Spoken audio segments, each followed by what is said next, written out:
reviewing that you are aware of that there are no comments.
Last night when he had a test and 2 papers due. So we have that much left over.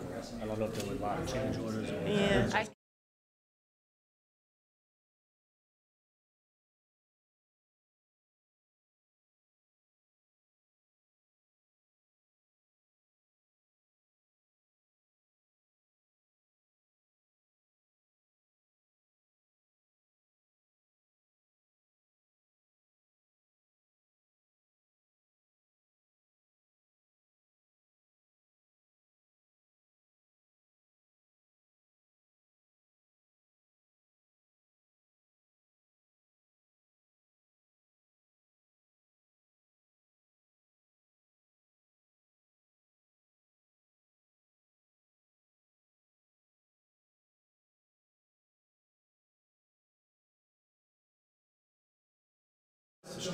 Oh, good. Okay.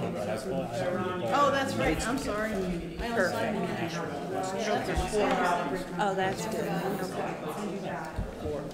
Okay. I'll text it to you. It's some Because I've heard a lot Chinese of buzz. restaurant or As long as I something. say, The street you judge know, went up. I'm not going to hold anybody to anything, but I'll just I'll say send, we're in fact, so it's Thursday evening. sometime mid to You can late make it. October.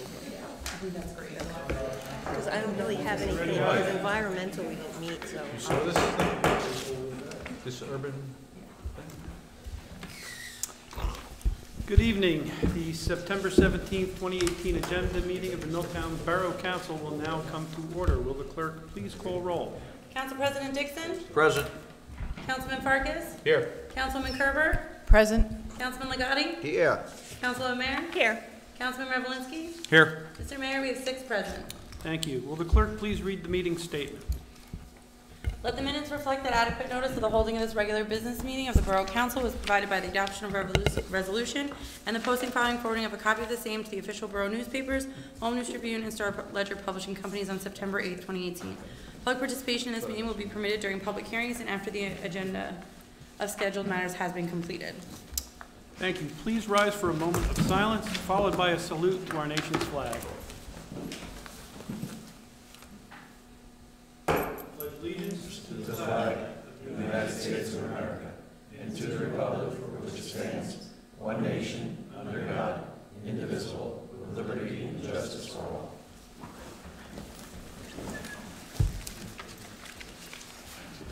Now for items for discussion, shade tree presentation. Yes, Mr. Mayor, I put that on there along with the rest, the other 2 as well. What I wanted to make sure is that everyone had a good understanding of basically what the process is and how we go through determining whether you get a permit or not. So you go to the first slide, Deanna. So when you contact someone here at Borough Hall, usually the clerk's office, they provide you with a shade tree permit. Sometimes you fill it out right then and there, and then they scan it in and email it to the shade tree liaison, which is me. At that point, I do go out to look at physically the tree or trees, whatever's on the list, look at the wires, power lines, telephone lines, as well as the sidewalks and such, and also the condition of the tree. Most people put their notes on there, branches are falling, infestation, so, you know, I confirm that by looking at it. Afterwards, 99% of the time we say, okay. There's been planting permits, applications that come in, and everybody wants to plant on the curb strip, and I always say no. I refuse to do any more planting on the curb strips with our, power lines above ground. It's just not worth it. It's been a hassle with so many other trees that were planted many, many years ago. A permit is emailed, or some people don't have email, so I'll drop it off and hand it to the person, of course, who's on the application. And in terms of the shade tree, we did have funding. We don't have any funding in the shade tree committee. We do have funding elsewhere, and in terms of what we're going to do is, Ralph is still working with North Brunswick Township. I think it's the best thing to do to get a shared services, because if you go out with the tree service, it's costing us too much. And I think this will tackle more and accomplish more. In addition, I've spoken to Mayor Cohen recently this week. Mayor Stieber is going to be meeting with them to try to get shared service with East Brunswick. They both have shade tree services that just strictly does shade tree. So they have their own departments for that. So we're trying to do it as best cost-effective way as possible. And I do update it. I'm going to be updating it on a monthly basis. We had, many years where not all of them were done from 2006, 2007, 8, 9, 10. We're trying our best to concentrate on those because the conditions, some of them have been worsened from that time, of course. And I will be updating on a monthly basis the MXL spreadsheet and provide it to the mayor and council, of course, their department staff, because sometimes trees are removed and sometimes they're pruned, so we need to keep that going on an ongoing basis. So the 4th of each month, on September 4th is when I emailed it. You'll get it on October 4th, once a month, because it's kind of difficult to keep trying to do it every couple of weeks. Let's see, and on the comments section, there's much more details. It tells you more what's happening. If the sidewalks are raised, I went over to Tracy Drive, and actually 2 fathers were out with their young little kids. They were less than 2 years old, and they were just fearless and just running up to their humongous indented, it went inward as opposed to upward on one of the properties, and I couldn't believe it. The child just like ready to jump in the middle, but thankful, the father was there. And then on the other side, it was raised about like 5 inches, and they're just fearless. So thank goodness we have going to put an application in for Tracy Drive. It will include everything, trees, the curb and the roadway. So the master tree list, basically that's what's been happening. And on some of the instances where in the past they were provided a permit for 1 tree, you go there and there's 2 or 3 trees, and it's still causing issues. So I added them to the list, and that's why the list has grown. I thought it was the right thing to do. If you're going to take 1 tree, you might as well take all the 3 if it's that situation. It's not with everybody. So, I didn't put that with everyone, but there's some instances where there's more than 1 tree. And that kind of pretty much covers, that pretty much covers everything over here. Any questions for the councilwoman? Yeah, I do. Actually, maybe for our CFO. I believe there's a line item in our budget that's shade tree specific, and it's probably around $14,000. Did we use that money already in 2018? This year's budget, I believe the budget was $2,000. There is money in the utility accounts for removal and trimming of shade trees that would affect the electric and or sewer. So the 2018 budget didn't have a line item for $14,000 for shade tree? I mean, I don't recall that, but I don't have the budget in front of me. I know I did look at the shade tree, and it was minimal amount of $2,000, unless it's, could be in the road department, which I didn't look at. So we do have money that we can get started. And once we figure out whether we want to go out to bid or do a shared service with North Brunswick, which I hope to have those answers very shortly, we can start in the fall. Okay, if you wouldn't mind just checking that budget for Sure. a shade tree line item for 14,000? Yep. I know in consecutive years in the past, it's been the same number. I think it's kind of funny if it's not in there for Okay. 2018. I'm pretty sure it might be. Actually, Nick, we did look at that, and Trina, myself, and Ron were all involved in those discussions. And given the current status of our shade tree committee/commission, being only one person, we decided to move the funds over to utility because it could be better utilized for tree trimming and maintenance there. Doesn't have to be a permanent move, but we did for this year. We left 2,000 in there in case, they decided to actually get together and do some work. Randy? Councilman Revelinsky answered my question, but I should have made it to him, but no need to look. That's good enough for me. Thank you. Could I ask a question real quick? You alluded to the fact that there's some money for cutting the trees. Where's that money coming from? Well, the utility funds. There's a line item for $14,000 in the electric utility, and there's a smaller line item in the sewer utility for trees that would affect the wires and/or sewer, which obviously are probably many of those trees on the list. Right. Okay, thank you. Anyone else? I have a question. So Councilwoman Kerber, at the last meeting, you made a presentation that when the master tree list was done, we were going to put it out for bid. I was wondering what changed on that status? Because were there funds available? Because we had talked in June, at the June meeting, the July meeting, and then the August meeting, you gave a presentation saying that once the master tree list was done, we were going to put it out for bid. Well, that's what was the discussion amongst the department heads, and of course, the utility director is not here at the present time. He's on leave, but in terms of having him go out to bid, that's what it was supposed to be transpiring. I thought we were through the giving it to Gabriella to go out to Well, bid. she had the list in June too, so I don't know what the holdup is.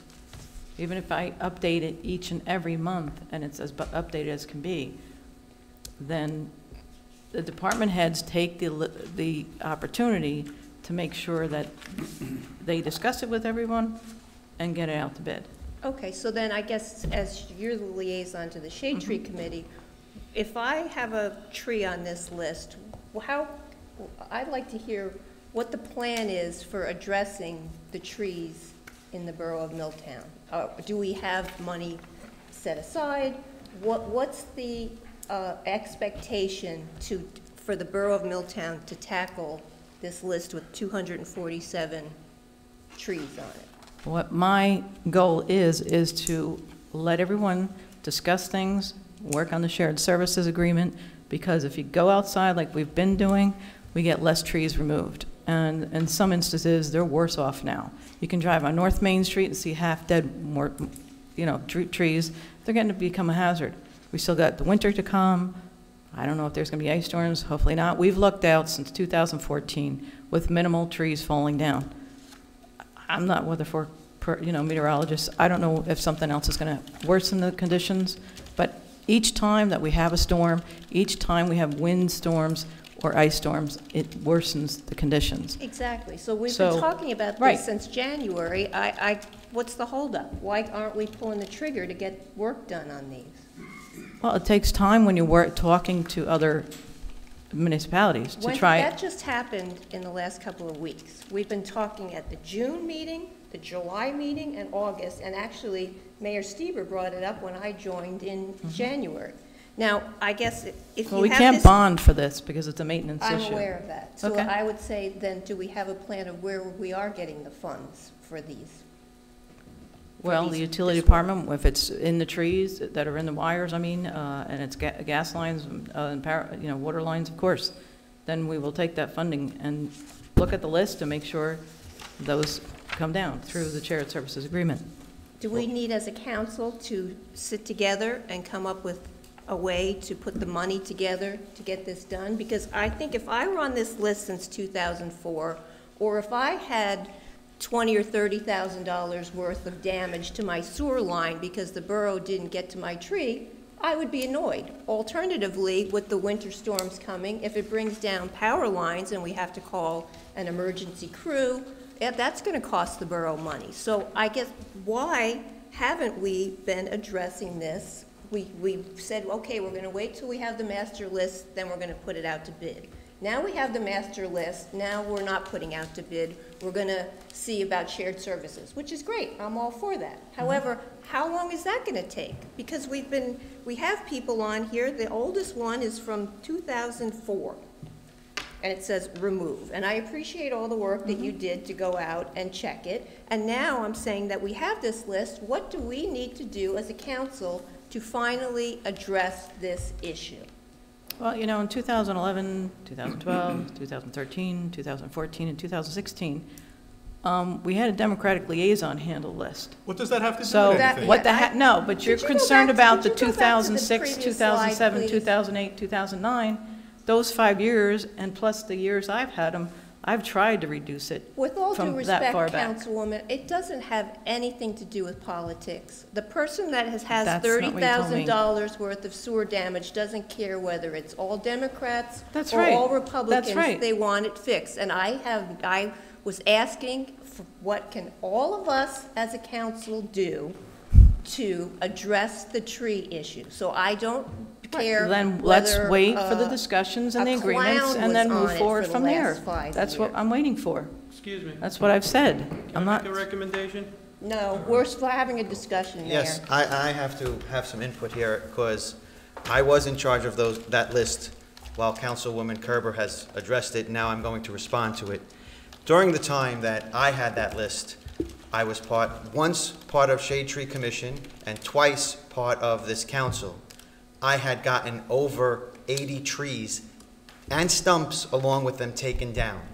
If you ask Councilwoman Kerber for the last 2 years that she's had this list, how many trees she's gotten removed, that number is less than 20. Less than 20. I had the same money and the same time and have gotten quadruple the amount of trees taken down that she did. I find it very, very offending that she made that comment here tonight. It's not only the comment, it's up on the screen. Look on the It's screen. up on the Look at screen. the And last row. let's not make this a That's political despicable. issue. you made it a political issue at a committee meeting, saying I was preferring anybody. I am a public servant first. I take care of what needs to be taken care of. I can only do so made a much with. mistake. tonight, Excuse Dorian. me, That was Dorian, wrong. what I Way said wrong. was that, and if you'll Yeah, look but you're on going back to here, many, many years ago. We could have all accomplished that for If- that long a should time, because we apologize. stepped in, the council liaison stepped in 2011 to tackle the list because you had issues with the commission. You should They weren't apologize. removing the leaves. Excuse Mr. me, Mayor, you what should I- ask her to apologize. She I'm brought a grown politics woman. I into don't need this the mayor to chamber, tell me what and to it do. should not be here. Okay. If I May I may, just clarify, since Excuse me. Councilwoman Kerber brought up Excuse what me. I said? What I Excuse said me. at a committee meeting was, Excuse me. Thank you. I'd like to address what Councilwoman Okay, Kerber said to I think we've me. been addressing it quite often. Okay? Mayor Stieber, I am going to Excuse me. ask for the floor to Excuse me. address what she accused me You of, can- and I would you like can to take this- clarify. You can take this up, but you asked the question, what can we do? We found out there's some money, correct? Mr. Barr, there is some money. Yes. Okay. How much, just out of curiosity? I think there's a total of about 16. There's a total of about 16,000. There's also money available through capital that you can appropriate to do this. Okay. Okay. Well, And if how I- how about we do this, when you're in the next time, meet with Gabriella, and the two of you put together whatever we need to do to get somebody in here and start cutting these trees. We shouldn't have money in these accounts. We should have trees down and no money's in the accounts because it should have been spent already. Well, that's what we've So- been saying so all that- well, along. That's what we just said. So let's make that, can we make that happen? Well, the question I have is, do you want to go out to bid, or do you want to work with North Brunswick and get a shared service? Well, we Because only- either way, you cannot go out and get a tree person to cut down trees. We're at the bid threshold. If I may for a second, I know we have money in our utility department from what was transferred over during making the budget this year. We also have what I like to call the funds that are able to be utilized for some tree trimming work. I think that at this time, our best effort would be to go out to bid, but just to make sure that the bid clearly states that any amount indicated in the bid documents is not a guaranteed amount of work and will be subject to the borough for what we do. This way we get the ball rolling on going out for a subcontractor while still working with our adjacent communities who have offered help. And this way we can figure out how much we need to spend out of town and how much our neighbors can help us with. And we'll be able to get a lot more bang for our buck, but it shouldn't hold up any further the process. Let's just, Yeah, just do something. let's just get the money spent. So Right. let's get in a room, figure out exactly what you gotta do to make it happen, and get it done. And in the meanwhile, we'll continue on speaking with Mayor Cohen and with Mayor Womack in North Brunswick. I mean, we're reaching out in all directions to see what we can do to get these trees down. And, you know, all I care about is the trees get down. That's Right. all I care. I've been about it, and that's as far as I'm But going. that's the with- frustrating part, Right. Mayor's nothing's gotten done. I feel everyone's frustration Right. here, There's okay? nothing, it's just, let's Let's- talk about the list, but how about we do Let's spend the that? money and cut, let's just cut trees down. Spend what you got, get it down, and we'll keep dealing with the other towns. Very Okay, simple. okay, So, Mr. Mayor. but may I make a point, though? How are we going to do that on the list? Because to clarify what Councilwoman Kerber said, I said that I've had inquiries from people who said, hey, how come the tree down the street got cut and mine's been on the list longer? And what I said is it shouldn't be the squeaky wheel, or who, if you know somebody on council whose butt you kiss up here, it should be a fair system of getting your tree problem addressed. Well, and So that's why the questions have come up about this. It wasn't a political party. It shouldn't be, hey, you're my buddy, I'm gonna make sure that you get bumped up to the top of the list. I think we have dates on the permits. Take the oldest one and just go with that. Thank you. Because, look, we could look at this many different ways. We could say, okay, well, do we have it graded? Like, 1 is the worst, 5 is the best, okay? Unless you have it broken down into that, okay? That's a whole other thing. But in a lack of the fact that we've been dealing with these trees for 20 years, and it just becomes a bone of contention with all of us, let's just start taking them down. I'd take the oldest ones first and move along from there. And as we get other monies and other programs and other things, we'll put them into play. But until then, let's get some trees down, because I agree. We're one storm away from having a lot of power lines down. and Exactly. Look, we get it. You know, we've spent a lot of money over the years, not enough, but a lot of money with the tree trimming program through the utilities, which was a great success. Yep. Got a lot done over the past at least 10 years that I know. I think they've been doing it. So there's been a lot of successes, but the shortfall is getting these trees down. I agree. You Let's look get the money outside spent, right get them here. cut down. Look outside when you drive out tonight. There's trees wrapped around the wires. Take a ride down Main Street. You see some that, you know, a good strong wind. I mean, fortunately, we haven't had any real heavy windstorms, but they're all wrapped around, and those wires are ready to come down any second. And then we're really going to incur an expense. Okay, so I think we're good with the shade trees? Yep. All right. No, actually, I just have one more question. Sure. Could somebody, what is the shared service agreement? You're talking about a shared service agreement, but what's the agreement? There is We don't no have How much one is it yet. gonna cost? discussing it. We have We're just, discussing with North Brunswick to have them come in and do our tree service. Okay, do we know any pricing? Do we know what they're gonna charge?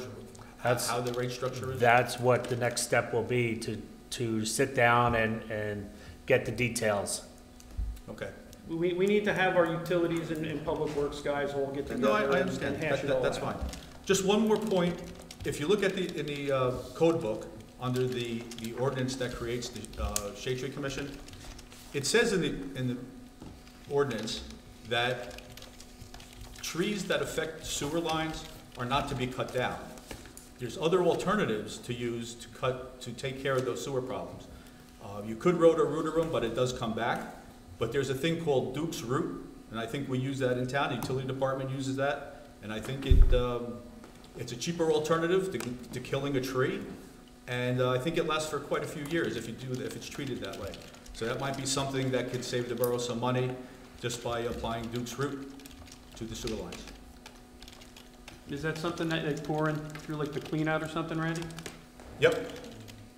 Almost like a root Xer, one of those? The only problem that you have with that is it doesn't stop the water from coming out of your lateral. And so when you have the presence of the water and the warmth, the roots actually gravitate towards that and grow even faster. So it's a nice quick solution and a fix, but it's not a long-term solution. I'd prefer to spend the money to really eliminate the problem together. So respectfully, I disagree, but I think it's best that if you have a root issue and the tree is either dead or, et cetera, then we take it down. I don't think it's our best interest to try and throw lipstick on it for now and hope that it doesn't come back. I think you gotta solve the problem once and for all. And yet the utility department uses Duke's root to this day. We do.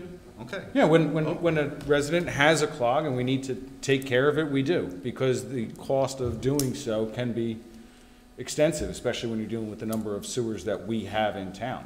You're covering every street, so. I think if we're gonna go in and spend the money to remove the tree and take out the roots, though, we have to have a firm contract with the homeowner that they're actually gonna replace that main. Well, Because I'd hate to go through all that expense and they don't do anything. well, it's interesting that you mentioned that, because one of the other issues that we have is sidewalks. And everyone in town who's had a tree uplifted and had to repair their sidewalk or their curb has had to pay for the repair of that curb or that sidewalk. Now, in East Brunswick, what they do is they come through the neighborhood, they tear down all the trees, and about a week later, they come by and issue summonses to all the residents saying, fix your sidewalk. So if we're gonna spend the money to take the tree down, we have to make sure the sidewalks are fixed, or else what's the point of doing it? And making sure the sidewalks are fixed, well, if we're taking the tree down for the resident and that's halfway there out of the financial battle, we have to, unfortunately, enforce our ordinances and codes a little bit more stringently in regards to fixing sidewalks and curbs. So, one way or another, we pay for it, and the residents are paying for it to an extent, so we have to be cautious on how much burden we put on there. And any work we do has to be done for the long haul. And who would enforce that, just out of curiosity? Probably be code enforcement. Thank you. Okay, anything else in regard to the shade tree presentation? Mr. Mayor, I just would like to know who has the action item to follow up on this? I think I put it in the hands of the CFO, BA, and clerk Okay. to get that ball rolling. So perhaps we could have something by the next meeting to vote on, if we can get the shared service agreement, because it's been, I think we had this same conversation in March, and then we had another conversation in June, and, it would be nice to start getting some work done on these before the winter months. Beautiful. Okay, item B, complete streets. Yes, Mr. Mayor. The Complete Streets Technical Assistance Plan, we received an award letter. I tried to put it into the document, but I wasn't able to. What it is that Sustainable Jersey, the Voorhees Transportation Center at Rutgers University, North Jersey Transportation Planning Authority, and Together North Jersey. Oops, I was spelling it wrong. What they are going to do is discuss with us solutions or improvements at the Church and Main Street and Fordham Main Street. We did have an application in for the lighter, quicker, cheaper project, and that's what we were awarded from, and the techno assistance is funded by North Jersey. And it's not to exceed $10,000. There's no funds transpired at all. It's conversation, it's planning and discussion, and they requested in terms of participants on this call that was done on September 11th from 10 to 11:30, about there. And the purpose was to finalize the project scope and identify the roles and responsibilities of the municipal and technical assistance team members. And, no agreement was signed yet because it's just a draft form. We can review it and offer comments if you feel that needs adjustments. I did hand it out to the council. In terms of,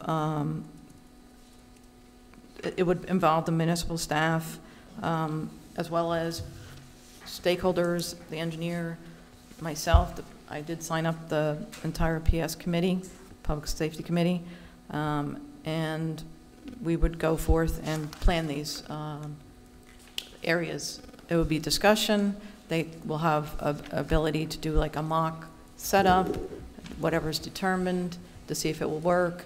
And the funding, there is no funding to implement these on a permanent basis. That would come up with hopefully the Safe Routes to School, which we're applying for a grant.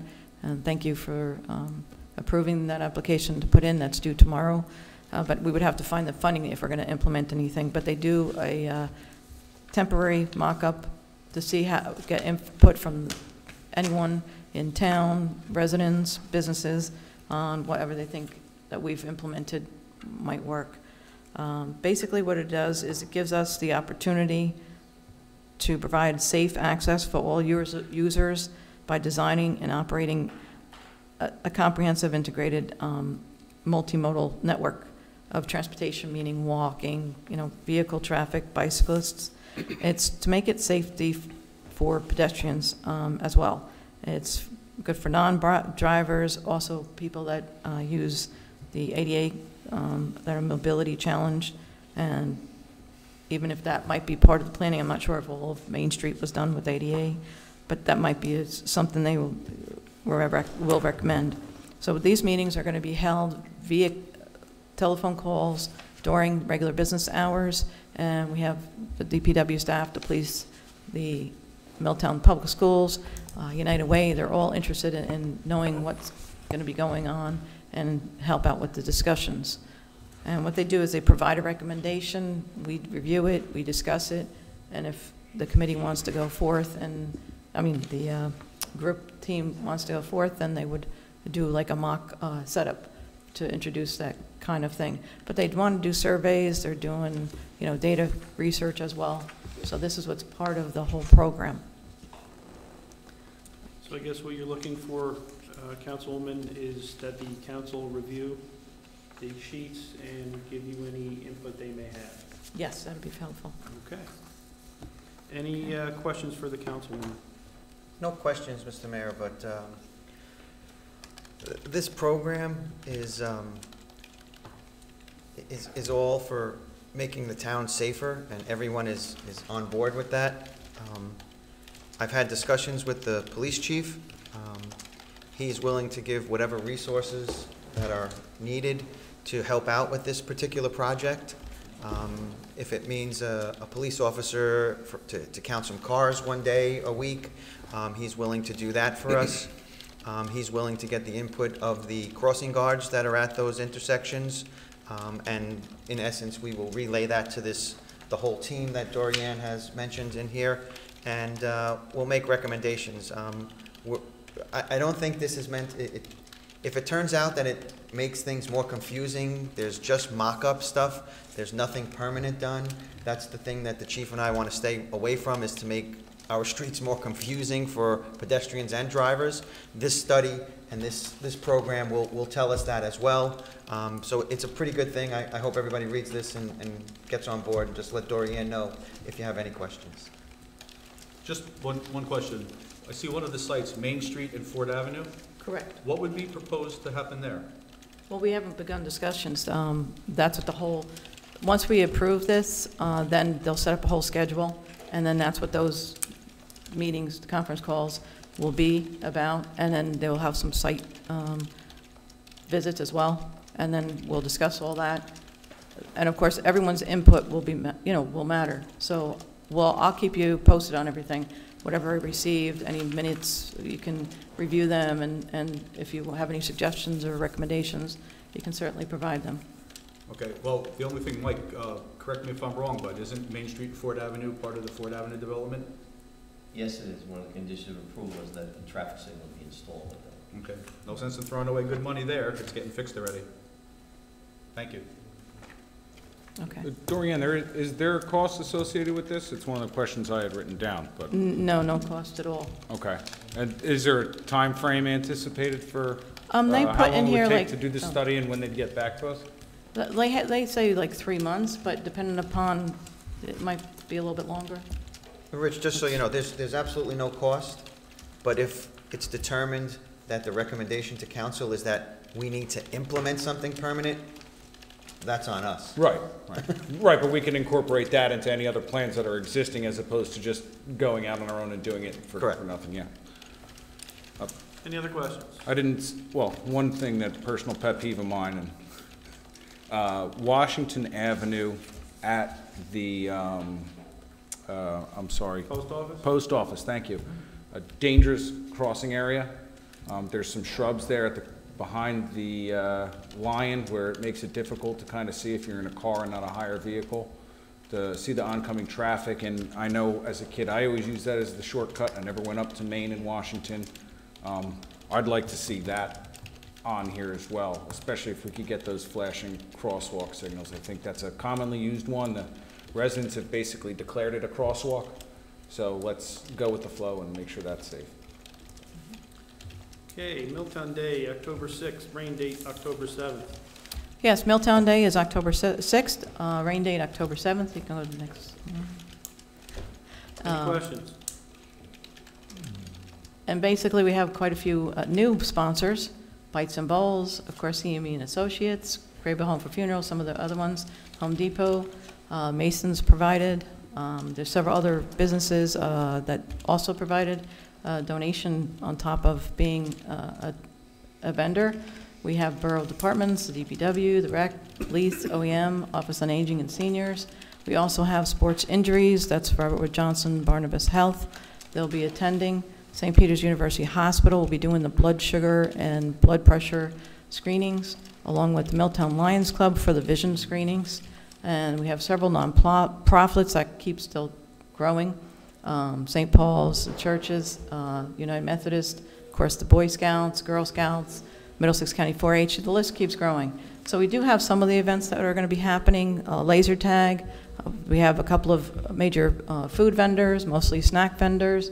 Airbrushing will be available, the stick-on tattoos, not permanent. Face painting, we do have a sound system. There will be various basket raffles. We will still continue with the pumpkin decorating, and Remax will be there giving out those pumpkins. But please, make sure you take your pumpkin home. Do not leave them behind. If you do leave them behind, we're bringing them down here for decoration at Borough Hall outside. So we do have lots of businesses and some crafters. Sorry. Dropping things. Loud noises. And what we're going to do a little bit differently, instead of just having all the parking spaces, is we're going to spread it out a little bit more throughout the area. Next slide. I think that's it. Okay. So, I know. oh, and we will be sending out confirmations. We're meeting tomorrow night to make sure everybody receives their confirmation that we received your payment and you're all set. So if any volunteers, that'll be great. And St. Paul's is doing a dunk tank, just so you'll know. So it's going to be lots of fun. Any comments or questions? Seeing none. Milltown 2017 audit.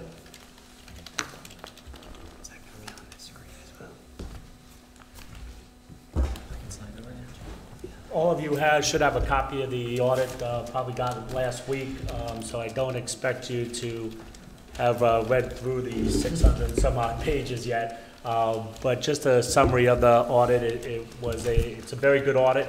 There are no recommendations from the auditor. There are some things that I've noticed that I'd like to fine tune and educate the employees and especially the department heads on certain purchasing things and so forth, to give them more insight of responsibilities and so forth under the public purchasing laws. Nothing, no eyebrow raising issues or anything like that. It's a good audit, and you know, my 30 some odd years, this is one of the better audits I've seen. I spoke with our auditor earlier this evening, and he was very happy. He let me know that it was an extremely clean audit, and everything was beautiful. So again, I think he said pretty much the same thing you did. This was one of the nicest ones he's seen, so that's good feeling. Okay, any questions in regards to the audit? Yes. When was the audit due? Original date? Statutorily, it's due before June 30th of each year. We did, as all of you know, we did have some bumps in the road with a vacant CFO position and so forth. So it made it difficult for the auditors to come in and sit down and talk to a CFO. So when I finally got here, we arranged for them to come in and get the audit done in as fast as a time as we can. Am I correct in saying basically 99.9% of this 600-page document is done by our auditor? You can give me a percentage, 90-10, 80-20? Probably like, I would say 70-30. Because they take the general ledger. If the general ledger is up to date and everything, that's where you get all your information to do your schedules from. So from my understanding, the general ledger was in very good shape. There was very few minor adjustments that they had to make. And statutorily, are we going to be in trouble for doing this late, or did we file? No, the state does. There is a statute that you can be fined $5 per day. Quite honestly, in my 30 years, I've never seen that enforced. I have seen letters to towns, let's say calendar year towns that haven't supplied the audit in November. They start really pushing those towns, but we're fine. It is filed with the state, and we're fine with that. Thank you very much. Just, I have well, actually I have two questions. But on page 6, there's a statement that says the Borough Council has in recent years become aggressive in their capital program of improvements. Can you explain what that means?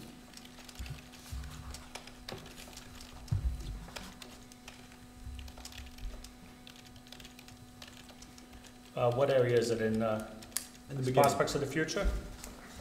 Second paragraph, major activities affecting budget, financial conditions. Does that mean we're spending taxpayer dollars to improve the borough? You guys have had a lot of projects of recent years, and some major projects, and I think, one of your projects was moving the power station, which I think all of you would agree was probably a good project since it was in a flood zone. There's a project going on now, moving the Public Works building across the street in a higher area. So I think that's what they're referring to. We could certainly have Mr. Stankiewicz here at a later meeting to answer any direct questions you have with that. But I think looking at the history, you guys have done a lot of improvement of infrastructure in the last couple of years. Good and bad, I guess. You're spending taxpayer money, but you're getting the infrastructure done. Right. Just the term aggressive just seemed to be a little strange. Aggressive. But can you, or maybe this question is for Mr. Stankiewicz, I don't know, but how does that relate to the taxpayers? Well, what we're trying to do with Mr. Stankiewicz is you always try to keep your debt level as even as possible. So as new debt goes off the books, you may bond and try to create that tax obligation as evenly as possible so you don't have spikes and everything. That's my belief. That's what I've taken in my career, and that's what we'll work on moving forward. We're utilizing some of the New Jersey Infrastructure Bank, which offers a tremendous amount of tremendous low interest to the municipalities. So we are taking advantage of economically feasible funding that will keep the cost down as much as we could. Okay, thank you. Any other questions in regard to the audit? Seeing none, Miscellaneous engineering items. Mr. McClellan. Yes, Mr. Mayor, thank you. There's a few items tonight. I'll try to be as quick as I can because I realize it's getting late already. First item on the list tonight is we were asked at your last meeting to review force main improvement alternatives for the Church Street pumping station. We have looked at 3 possible alternatives, and those costs range anywhere from $8 to $12 million. And obviously, depending on which alignment is selected, those costs are going to vary, and certainly over time, these costs do go up. So rather than belabor it here tonight, what I'd suggest is that this be scheduled for one of the committee meetings, the utility committee meeting, for further discussion and review. With one of the alternatives, you would actually go directly to the MCUA. The other 2 alternatives would continue with your arrangements with New Brunswick. And those alternatives become quite complicated and diverse. So I would suggest that we agendize this and discuss it at one of the committee meetings with Councilman Richard Revelinsky.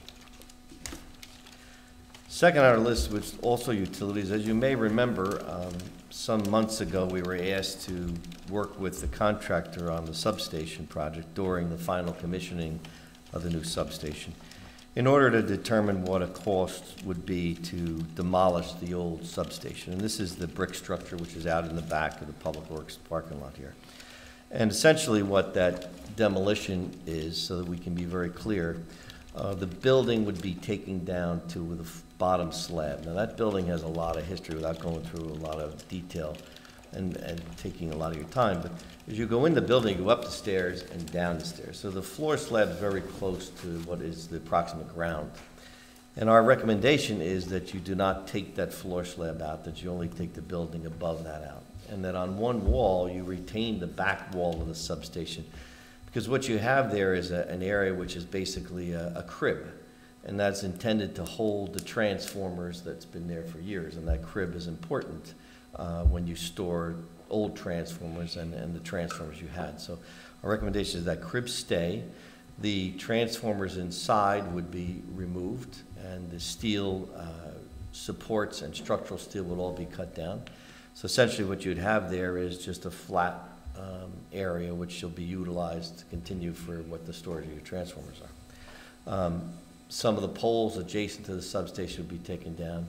You have one transformer which we believe is worth saving, and that's what we call T4A. That's the transformer that was changed and purchased by the borough, well, some time ago now. It seems like yesterday, but we had an outage and we needed to bring a transformer in, and we were able to get that in. And we believe that is a transformer worth saving. There's been several discussions about how to utilize that transformer. We would suggest you don't let the contractor take that one off site and the other ones be removed. You may remember we've talked on council floor many times. We have attempted, all of us, John Eckert, everyone I think has been involved, to attempt to try and find a market for these old transformers and some of the switchgear and the circuit breakers.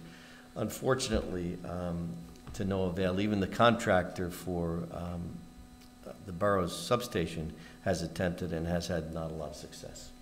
Unfortunately, the equipment is just so old that the entities that might resell these parts would rather leave them in the borough rather than pick them up and take them to their shop, because the cost of trucking is probably worth more than the value of the devices. So as disappointed as we are in that, there doesn't appear to be any, and there's been several months attempts to do that. So the cost to take and do the demolition, as I discussed, is about $145,000.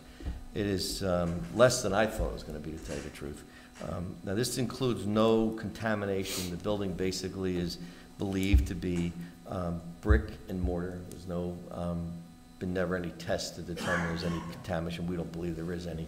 Certainly, any of the transformers, it's understood that there could be some oils inside the transformers that have to be disposed of properly, which they will be. And I thought that it was a reasonable price. It's not pennies, but it's significantly lower than I thought it was going to be. So it's certainly up to you. The contractor is willing to do this. We obviously have not closed them out. We did speak to the DEP about this, and they said it would be, in their opinion, legitimate charge to their loan fund. Obviously, you remember we did fund the substation through the NJIB now, as Randy indicated earlier, and they said it would be certainly approved. You'll see the resolution has been prepared in the state's form of a contract modification, and that would then, once you approve it, go to their office for approval and approval for the financing, and that's how that would be done. There were no changes on the substation project. Remember, it was done per the original contract amount. This would be a slight increase, and I believe there's some proceeds available for this, which should not hopefully affect significantly your loan program. So that's on your agenda tonight for consideration. We have talked about it for several months, mainly because the contractor was tasked to try and find a market for this equipment. Unfortunately, has not been as success as we have done. I had reached out to South River, understanding that they utilize pretty much the same equipment still. They were to bring it in front of mayor and council and discuss and see if it would function within their system, and considering the assistance they've been giving us with our utility department and trying to tackle some work around here, I think it would behoove us to further those discussions. So it's something that we'll have to follow up with this week, but I agree that we shouldn't just let the contractor take it at this time. The cost of transport is probably a wound-up loser on this for us for $145,000 if we were to include that. Yeah. And you have space in there in the cribbing wall. I would say we put it inside there, and it's some people think it's unsightly, these electrical equipment, but it's a valuable piece of equipment. I just assume not let. If we over time the decision is to save it, then we should work on mothballing. If there's a way to get the high energy to come in and mothball the thing. Well, if they're going to have to lift it up, they'll have to bring a crane in to do so. Yeah. So are they planning on utilizing a crane for the other equipment there as well? Or are they going to? That'd be the time. Okay. That's right. That would be the time to get it inside the cribbing. So it'd be in our best interest to, if we were to get rid of it, to do it while the contractor was here, so that they already have the crane on site. All we have to do is provide the transportation service. That's right. And maybe we can work that out somehow too, once it's done. Okay. Hey, Mike, Yes. I'm sorry to make you do this, but kind of went by fast. Sorry. Why leave the slab in the back wall opposed to taking it out? I may have missed it, but Okay, could you- it's all right, Councilman Gotti, it's a very good question. The back wall is needed because that's the back wall of the cribbing. The way the crib, it's three-sided against the building, so we need the back wall, and it's only just to the height of the cribbing, so it's like a 3-foot knee wall, we call it. So we'll take the brick wall down to 3 feet, so it'll match the cribbing all around. The cribbing's now a concrete wall with 3 sides, and the building was the 4th side. forgive me, but why do we need that opposed to removing it altogether? Because that is an area where all your transformers are stored. And because of the potential leakage of oil, that is a basic crib for those devices by requirement of the regulations. Gotcha. At some point, when you decide to do something else with the property, those transformers have to be removed from there. There's possibly a soil test that has to be done. That would all be done with the time. There's been no soil testing over there yet? No, not as yet, no. Okay, thank you very much. Okay. Mike, just so we're clear on this, we spend this $145,000 on taking this building down and this steel. We're gonna leave the slabs in place. It's not gonna be a park, it's not gonna be anything, it's just gonna have to basically sit the way it is. That's right. Well, I think the idea here, Councilman, is that we can utilize the funds out of the existing contract, get this part of the work done, and then in the future, as plans develop for any sort of site work, the slab may be utilized later for a picnic area, the cribbing for something of a, okay, well, we have to evaluate that, obviously, but we're not gonna spend the money now if we can find a purpose for it later on. And if we'd have to do mostly site work anyway, later on, that's not necessarily this contractor's expertise, so we're better off using him for what he's good for, which is the electrical demolition portions. Could that $145,000 be used for something else? It's all regulated by the state IB, so, what happens is that anything you use it for, you have to go through and contact them and get approval. So couldn't we try to get approval to start working on the brown water in the town? Instead of knocking down a building that's not gonna really result in anything? No, it has to stay part of the electric substation overall project. They're saying because it was failed, excuse me, Councilman, I don't think so. okay, well, you can think what you like. I'm asking Mr. McClellan. But we've had these discussions ad nauseum, and it is that because the money was spent and allocated from the funds for the substation project, it has to be used in kind or for in-kind work, in kind being electrical. Now, the demolition of the existing substation was not part of the original contract when we bid it. It was something that was left out. It's something we need to address. As water rises and things wash downstream, we need to address it. So we have the opportunity, we'll take care of it now. Brown water comes under water. We can go to the Infrastructure Trust Bank for projects moving forward. The reason the substation demolition was not included is because there was limited funds at the time. That's what's not included in the project. Anything else, Mr. McClellan? Yeah, I have a couple more items, Mr. Mayor. We've talked about the work on Wilson Avenue and the road improvements. We had a meeting with Councilwoman Kerber's Public Works Department. And we've proposed, and I've discussed on the floor here briefly, another way of running the storm sewer down the hill there. And let me try to explain it. I have plans here tonight, so maybe between the break, if one of the council people want to see, we're happy to show you. But rather than open cut conventionally with this storm sewer, which basically would denude most of that wooded area between those properties, what we've proposed and had a contractor take a look at is drilling a pipeline underneath and below the trees, and basically leaving them and not needing to denude the site. It's not normally done for storm sewers because they don't always rise to the need here. But as I can tell you, that slope has been there as long as I can remember. Unfortunately, what happens is the drainage runs through the hill and bleeds into the road at Janet Court, creates this ice dam there. So our proposal is to put 2 inlets there, collect that water, and then drain it down the hill and out to Janet Court, as you may remember. And that's all been designed. I have the plans with me tonight. And what we're requesting is, your concurrence with that system. B, the project appears to be within the budget that we gave you originally, and so I'd like to get, if I could, authorization to advertise for bids.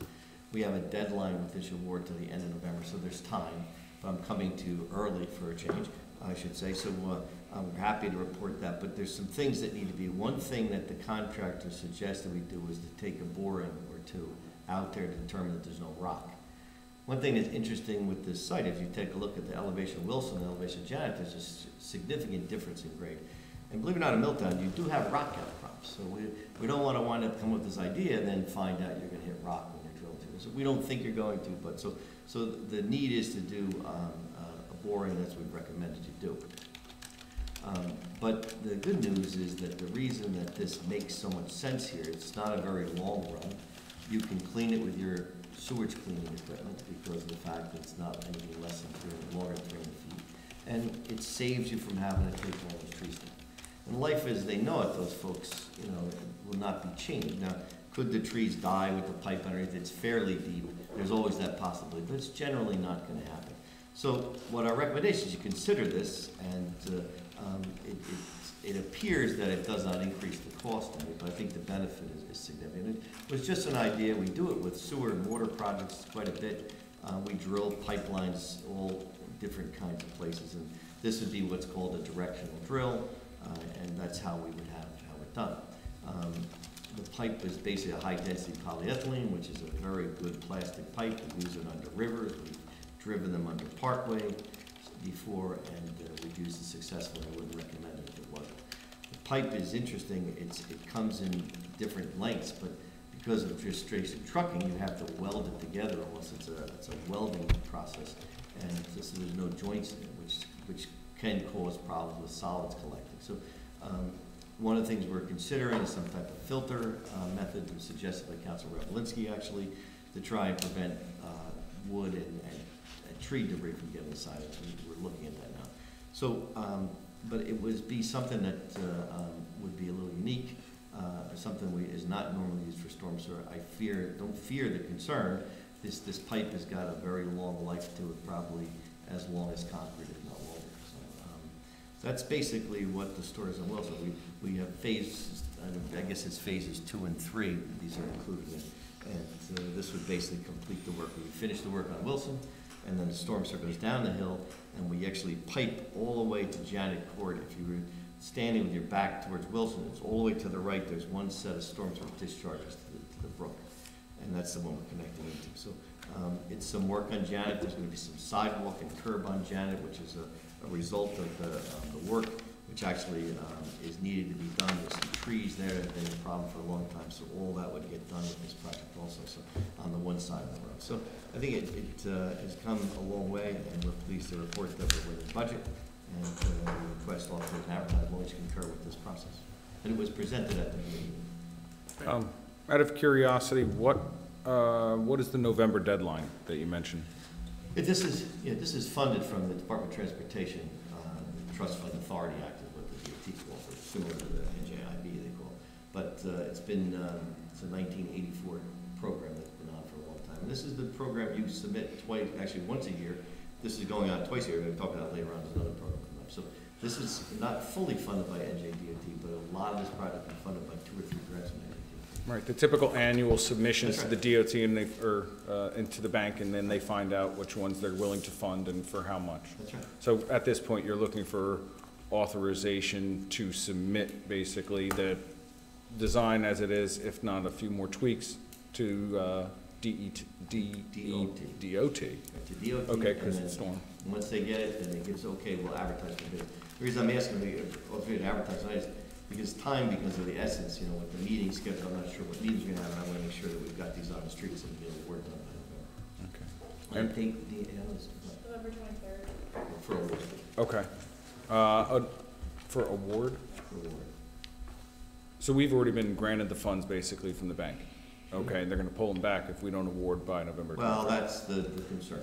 I'm not suggesting they're saying it, but that's the concern. That's right. Randy, do you know if, and Mr. Barr, that is, Randy Barr, have you discussed at all with our auditor in regards to how this would impact our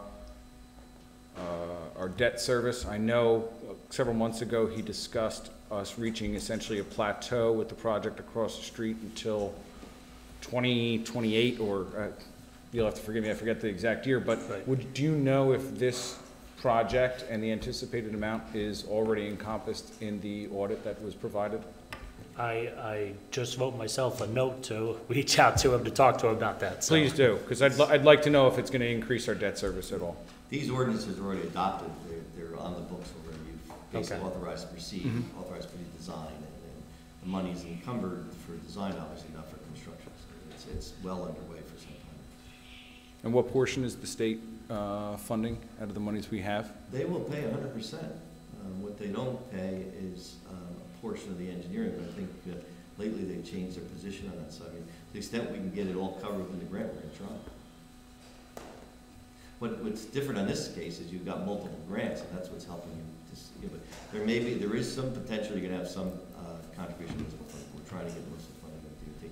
And because of the fact it's a road improvement, the drainage is part of it, so that's what the pipeline is. What's the anticipated budget? We're between $600,000 and $700,000. Okay. Mike, just so we're clear, I want to make sure I'm clear. Sure. The cost is comparable between open cut and the directional drilling? Yeah.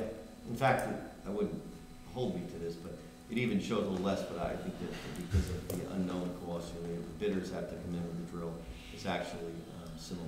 So I would say there's a possibility it can be lower, but I don't want to tell you that because it doesn't. No, don't, because it'll never work out. What diameter are we looking at? Sorry. What's that? What diameter? 18-inch OD. Okay. So we're an idea of about 50. Yeah.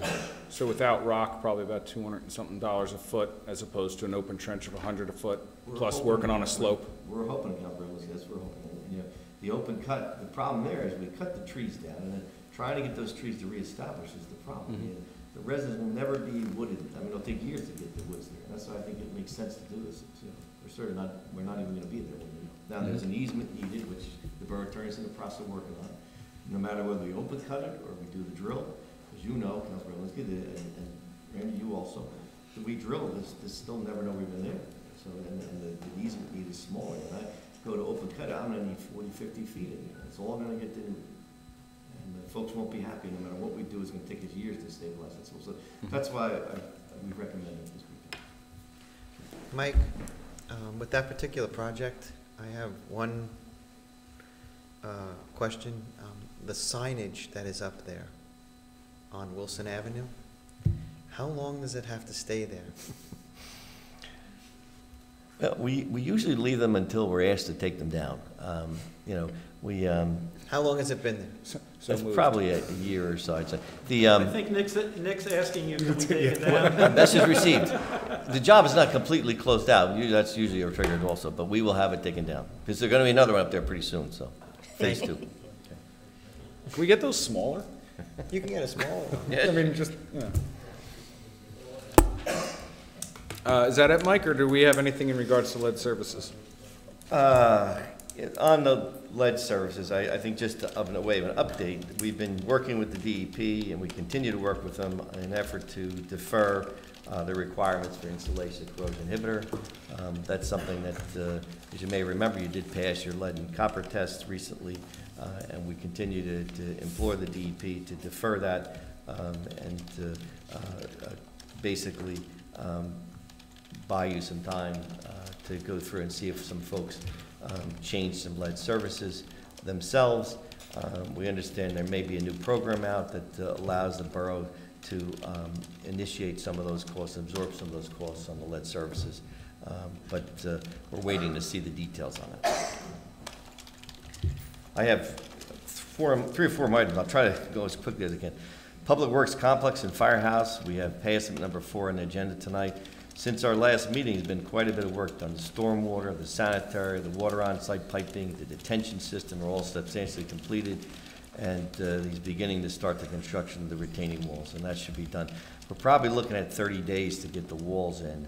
It's quite an operation, as you can say. These walls are generally precast, and in some cases we're pouring them, but the bulk of them are precast walls. You'll see them start to materialize in the next couple of weeks. Water tank rehab, we've received authorization. We're pleased to report from the DP to award the contract to Allied. You remember you boarded last meeting. The state has to back that up, which they did. We're scheduling a pre-construction meeting, and also on the agenda for the utility committee, we're going to discuss the tank painting and further discussion about the logo. Wilson Avenue and Howard Street construction. This is the project that we just talked about. This is phase 1. We've added, as you know, the additional curb ramps. That work is supposed to start in the next week or 2. Municipal aid grants. This is the trust fund we just talked about, the NJDOT for the roads. There's another package set for October 8th. I think Councilman Kerber discussed it earlier. This would be, I think, at the committee meeting, it was recommended Tracy Drive and Desmond Avenue. As long as that's okay, we'll proceed to make those applications. And I believe that's all we have. Sorry for the lengthy report, but we have a lot happening in town. Any questions for the engineer? I'd like to go back real quick to the tank painting. We received an email that we were having some difficulty contacting one of the cellular providers. Have we gotten anywhere with that? That was a potential holdup as to progress? Yeah, we have made some progress. The first answer always is no, no matter how many times we've sent certified mail to them. And as you folks may know, these utilities are always changing personnel, so we send everything out certified mail because it's not uncommon that they say, well, we never received that. So we have had better discussions. One of the things they've asked us, which we'll talk about at the committee, is also is to consider changing the blast protocol inside the bell of the tank. And basically, what that would do is allow them to leave some of their equipment inside the tank already, cover it, secure it by themselves, and then we would actually do our work and then get our painting done. Remember, inside the bell, the paint has worn very well because there's no atmosphere there, and we want to put insulation on it so that we limit the amount of work that has to be done in there. So we won't approve that unless we come back to it. So that's one suggestion. But other than that, it's going to be an ordeal with them because they have to get a temporary antenna in, but there's plenty of work to get done. So are we still looking at completion or start of the work in the anticipated time frame? That's correct. You remember, we've been talking to them for a year. We sent them letters for a year. That's how, to hear that they don't know anything about it is very frustrating. But, you can't get frustrated these days. That doesn't work. It just makes you old. Just got to wear purple. That's all there is to it. Anything else? Okay, with that, I will open audience comments. Please remember to limit your comments and questions to items discussed at the agenda. With that, I'll open the floor.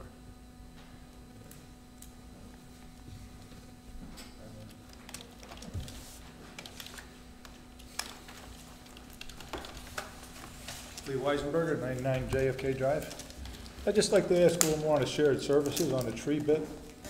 We have shared services now, I believe, with South River, whatever, electric department. How do we pay them? How do we reciprocate? Well, basically the agreement, what we have with South River is they charge us the cost of their men. There's no additional, if the guy costs us $30 an hour, you pay us 60. It's truly a shared service, and because of the skill involved. We haven't gotten to that level of discussion yet with East Brunswick and North Brunswick as to what they would actually charge us and whether or not we would deem that to our benefit. So it's just straight up, it's not pension, it's nothing? Well, there's that. It's what it would cost them to have their employee, but it's not like cost plus 15% anything. Right, I It's understand just- that. Right. But at the same time now, I know East Brunswick, they're busy all the time. North Brunswick, I gotta assume, is probably in the same boat. Now, they're gonna be able to cut some trees. I don't know how you're gonna set this up, but, are they gonna come in for a month? They're gonna come in for a day, a week? Once again, this is gonna take forever.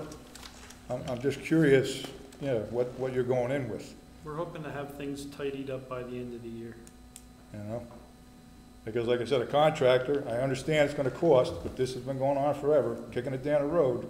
It's costing the homeowner more money to fix curbs, fix sidewalks, fix whatever. If you gotta take a hit, you gotta take a hit. Like I said, contractor's gonna come in, he's gonna take it down. That's it, done. Like I said, I just don't wanna get caught, once again, that this is gonna go down the road, So, just wanted to get that out, appreciate it. Thank you. Anyone else? Seeing none, I will close audience comments, and I'll accept a motion for adjournment. So moved. I have a motion by Councilwoman Mayer, Right. and seconded by Council President Dixon. All those in favor? Aye. Opposed? Okay, we're going to take about a 10-minute recess. Do you want to say anything to me? These are for the bond council resolution.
But yeah, they got the part coming in a few days. It's $30 to fix it. I couldn't pass up the deal on this one.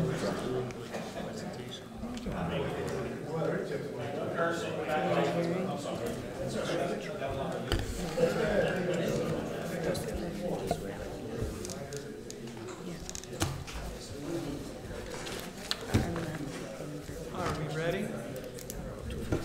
She must, amount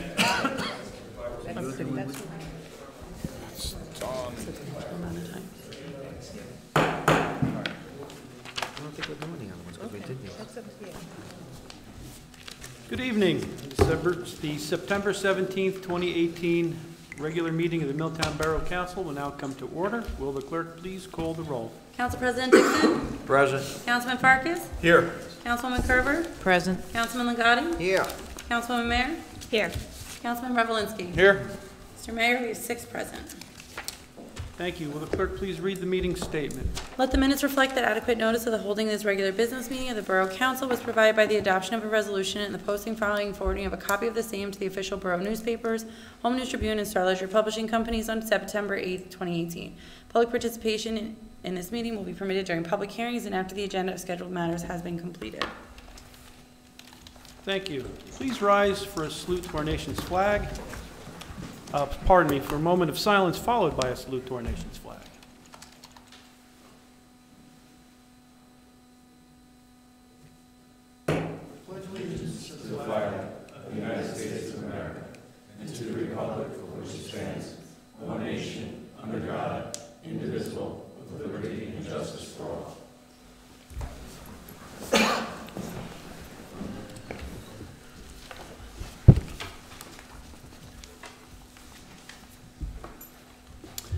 Before we get started, I'm going to channel our former mayor, Gloria Bradford.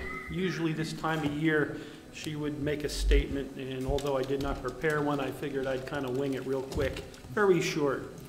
In particularly in this time of year, things get a little charged in any governmental hall, whether it's local, county, state, federal. And it's always been my hope that we can try to keep politics and personal grinds for out in the hallway or outside or behind town hall when it's all over. We're here to do the work of our residents, and I want to make sure that we just stay focused on that. And when we interact with each other and discuss things, let's please keep it above board, professional, deal with the situation at hand, and try to do the best work for our town. So with that, and God's help, I hope we make it. So there we go. Next on the agenda, comments from the audience on resolutions or bills and claims.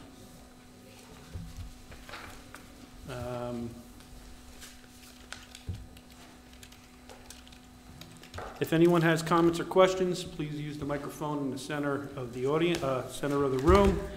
Give your name and address for the record. Remember, comments and questions are limited to the resolutions and bills and claims on the agenda. Seeing none, close comments and questions. Move on, bills and claims. Okay, tonight we have bills and claims. Will the clerk please read Resolution 18-237 by title, please? Authorizing the payment of bills, claims, and statements against the Borough of Milltown in the total amount of $2,544,194.96. Okay, you've heard the reading of the resolution. What is your pleasure? Move that this resolution be adopted. Second.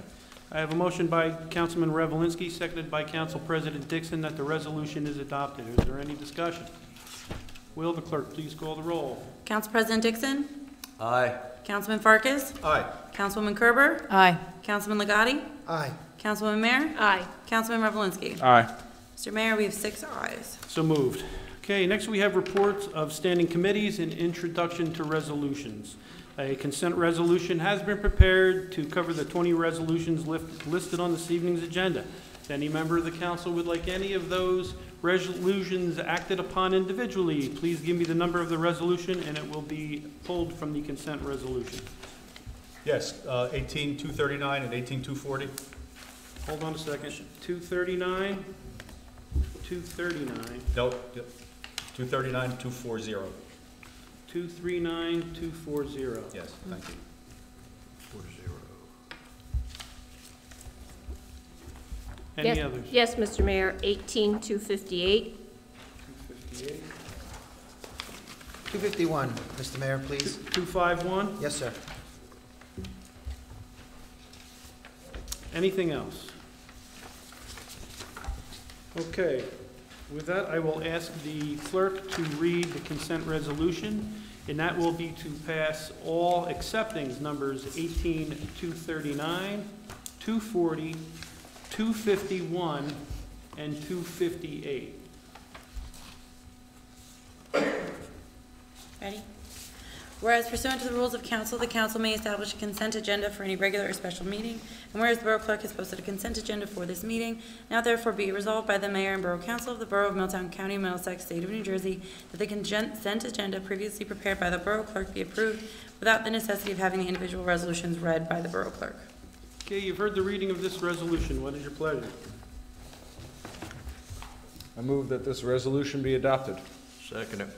I have a motion by Councilman Revelinsky, seconded by Council President Dixon, that the resolution is adopted. Is there any discussion? Will the clerk please call roll? Council President Dixon? Aye. Councilman Farkas? Aye. Councilwoman Kerber? Aye. Councilman Legati? Aye. Councilwoman Mayor? Aye. Councilman Revelinsky? Aye. Mr. Mayor, we have 6 ayes. So moved. Will the clerk please read resolution 18-240, please? You want to do 239 first? Oh, I'm sorry. Will the clerk please read resolution 18-239 by title, please? Resolution of the Borough of Milltown in the County of Middlesex, New Jersey, determining the form and other details of its note relating to the construction financing loan program of the New Jersey Infrastructure Bank, FKA, New Jersey Environmental Infrastructure Trust, to be issued in the principal amount of up to $1,450,000 and providing for the issuance and sale of such note to the New Jersey Infrastructure Bank, FKA, New Jersey Environmental Infrastructure Trust, and authorizing the execution and delivery of such note by the Borough of Milltown in favor of the New Jersey Infrastructure Bank, FKA, New Jersey Environmental Infrastructure Trust, all pursuant to the New Jersey Infrastructure Bank Construction Financing Loan Program. Okay, you've heard the reading of this resolution. What is your pleasure? Move that this resolution be adopted. Second it. I have a motion by Councilman Revelinsky, seconded by Council President Dixon, that the resolution is adopted. Is there any discussion?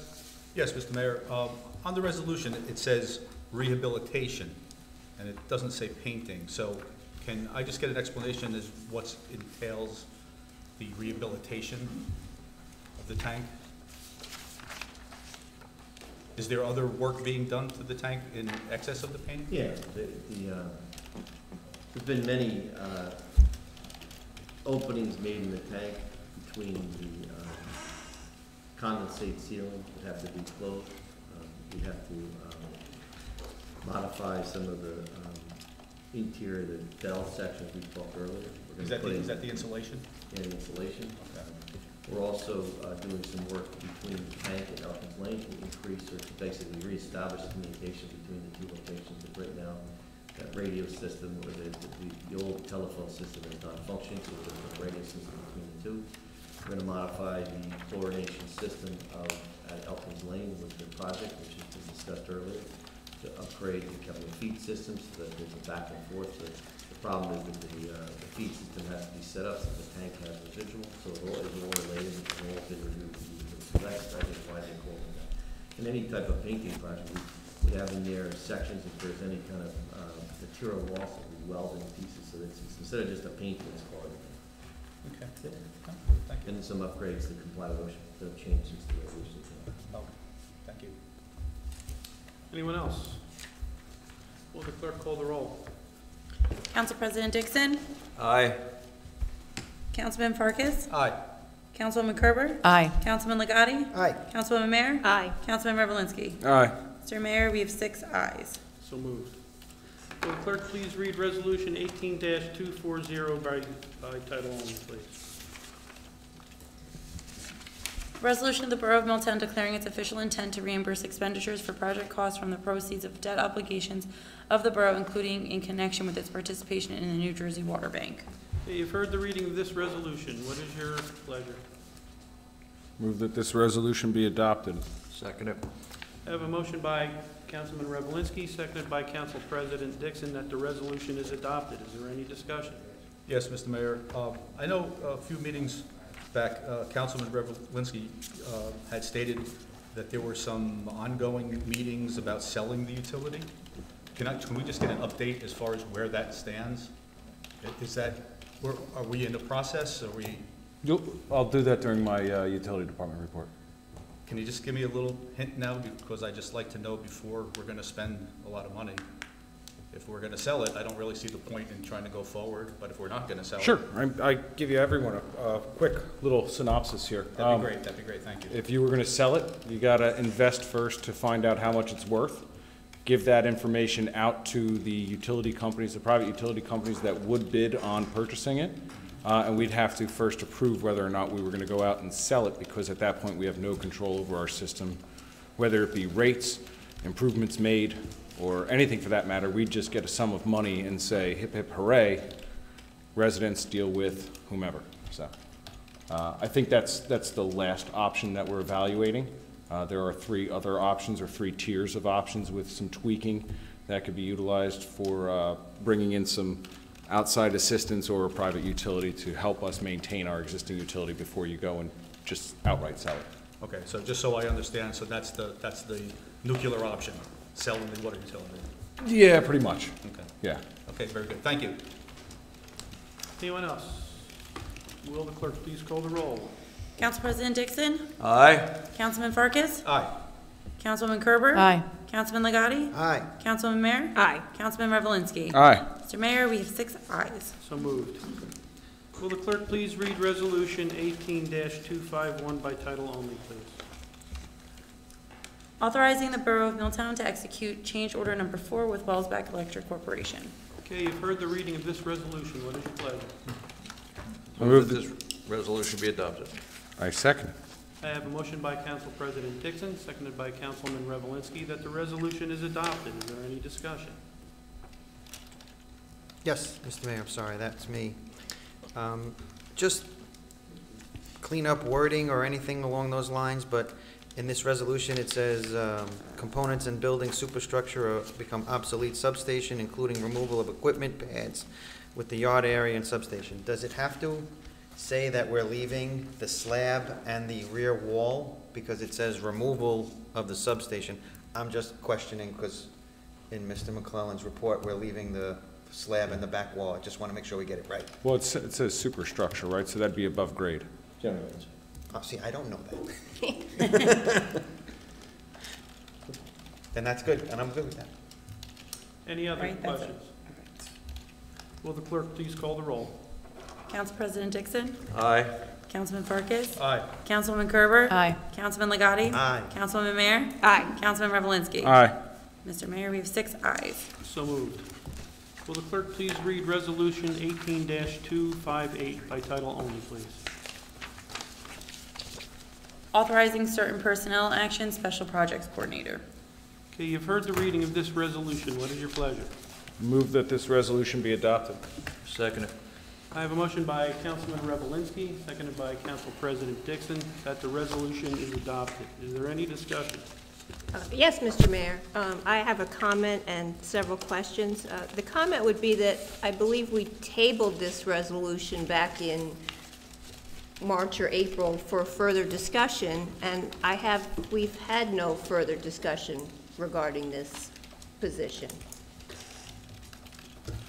So I'm wondering how it wound up on the agenda for this evening with no further discussion after it was tabled. I had asked the clerk to put it on. We are to the point in our project where my personal feeling is that we are in desperate need of day-to-day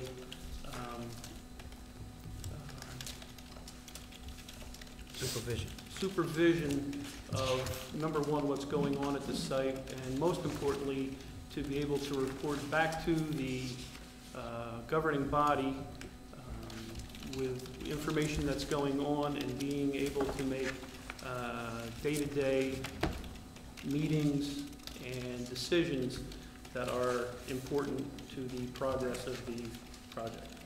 So we had that discussion in the spring, and we brought up some questions, some things that needed to be answered or clarified, and nothing until this shows up on the agenda.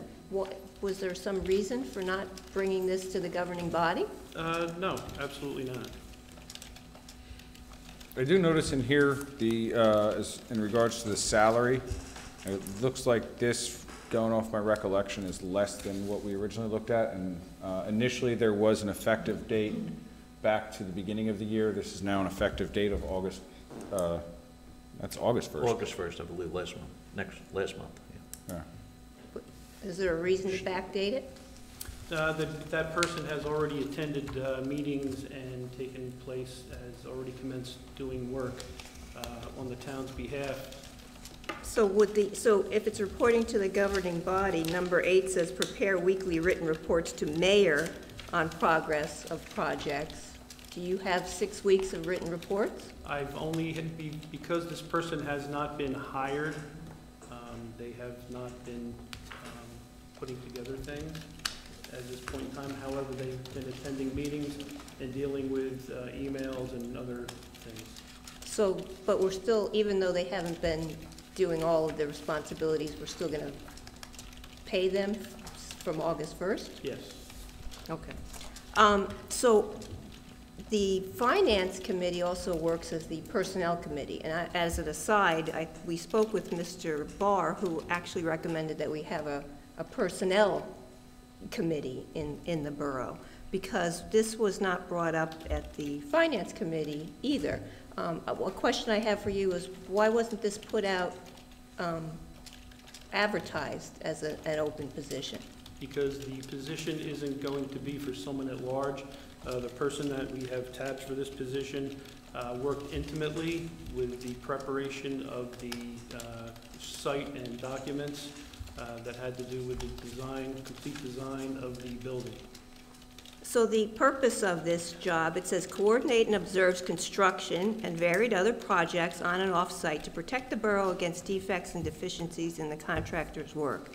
How is that over and above what a normal zoning official would do? That isn't the job of a zoning official. So we have, if we have somebody that's in a zoning official and there is construction going on in the borough of Milltown, who would oversee that? The construction official would be we have 2 people who do construction and electrical subcode inspections. And who do they report to? They report to the governing body. Mr. Marcinzek isn't the department head? Yes, he is indirectly, but he generally reports also to the council person in charge of finance, administration, and planning. So I've been on the council since January, and I've also been on the finance, administration, and planning, and I have seen nothing from that department. Should we be expecting to see these things regularly? Absolutely. Well, then my question would be, why haven't we? Because the person has not been hired to do the job yet. No, just for anything in town, not that job yet, but anything. So no, I'm saying, as it stands now, if there's construction going on in the borough of Milltown, who do these people report to? The only reports that I have been given were 10 reports from the architect, Sedembrino Architects. No, I'm not talking about that project. I'm talking about if somebody does something on their house and somebody goes out to inspect it, who's the ultimate responsibility is to oversee that? Those reports would go to Council President Dixon. Interesting, okay. And then the other question I had, Mr. Mayor, is it's not quite clear, and we talked about this before, the hours, 12 to 15 hours per week. Yes. Is that part of a 40-hour-a-week job? So 15 go to this and 25 go to the other? No, this is additional time. So this party will work 55 hours per week? Early and late. Whatever it takes in order to get the job done is what it will entail.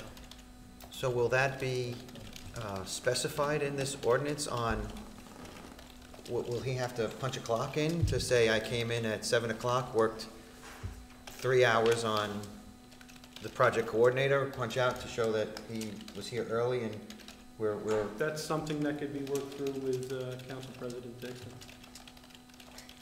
The other question I have is someone going to notify the building inspector and the electrical inspector that they report to Council President Dixon and not the director of the department?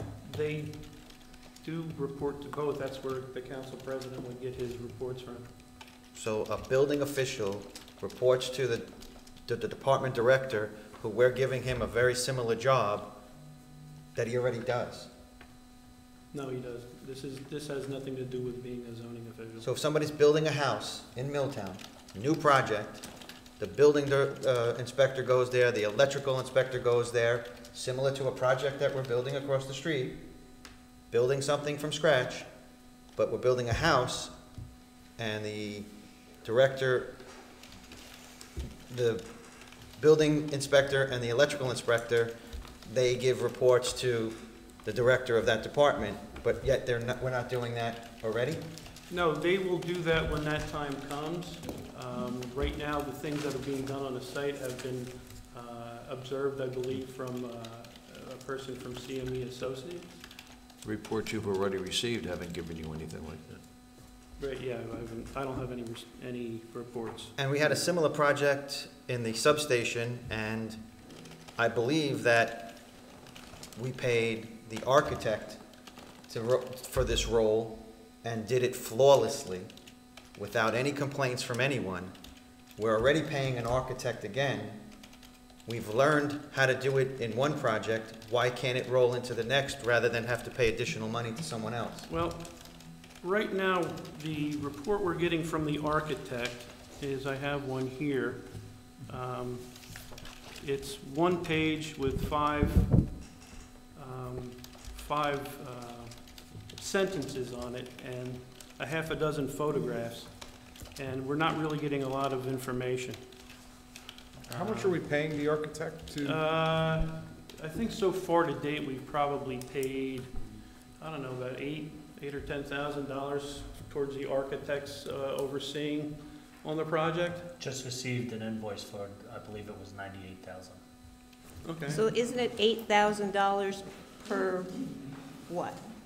I believe it's $8,250 per month, Per month. plus the ceiling of the plans, And the which is a strange flat thing rate. is we don't have a building out there, so I don't know what he's inspecting. But and this is the bill for the new architect, correct? If I Because might the add- original architect, If I might add, just in the way of clarity, since I do have knowledge, I don't want to see it. The architect, you remember, has been reviewing the plans, and probably that's what that invoice is for. And Randy's fairly new, so he may not know, but as you remember, you authorized the architect to review the drawings prepared by the former architect and check for conformance with the codes and requirements. I think that's probably what's in that invoice, in addition to his ongoing inspections. Right, I think there was a lump sum amount to review, wasn't it? Or 64,000 lump sum to review the 64,000. plans, So to review Right. and seal. the number you mentioned earlier, 98? And this is above and Right, so beyond. I believe the contract was 8,200, trying to remember this off the top of my head, so I apologize. I believe it was $8,250 per month for oversight, which included a specific scope of work. And then there was a flat fee with costs, reimbursable costs for $64,000 for plan review and seal. But So, the- go ahead. No, I was just trying to get some clarification. The invoice that you just mentioned was 98,000? Right, and mind you, I have not even looked at that invoice. I came in It's just a tonight for the number. meeting and it was sitting on the desk. So I haven't compared it to the contract, I haven't even looked at it, so I'm not sure what that, what makes up that invoice. I'm just trying to figure out some quick numbers, and so the 98 minus the 64,000 for plan review is 34,000 divided by 8,250 per month is 4.12 months for invoice. So I'm sure that it's appropriate, this project's been going on approximately that long anyway.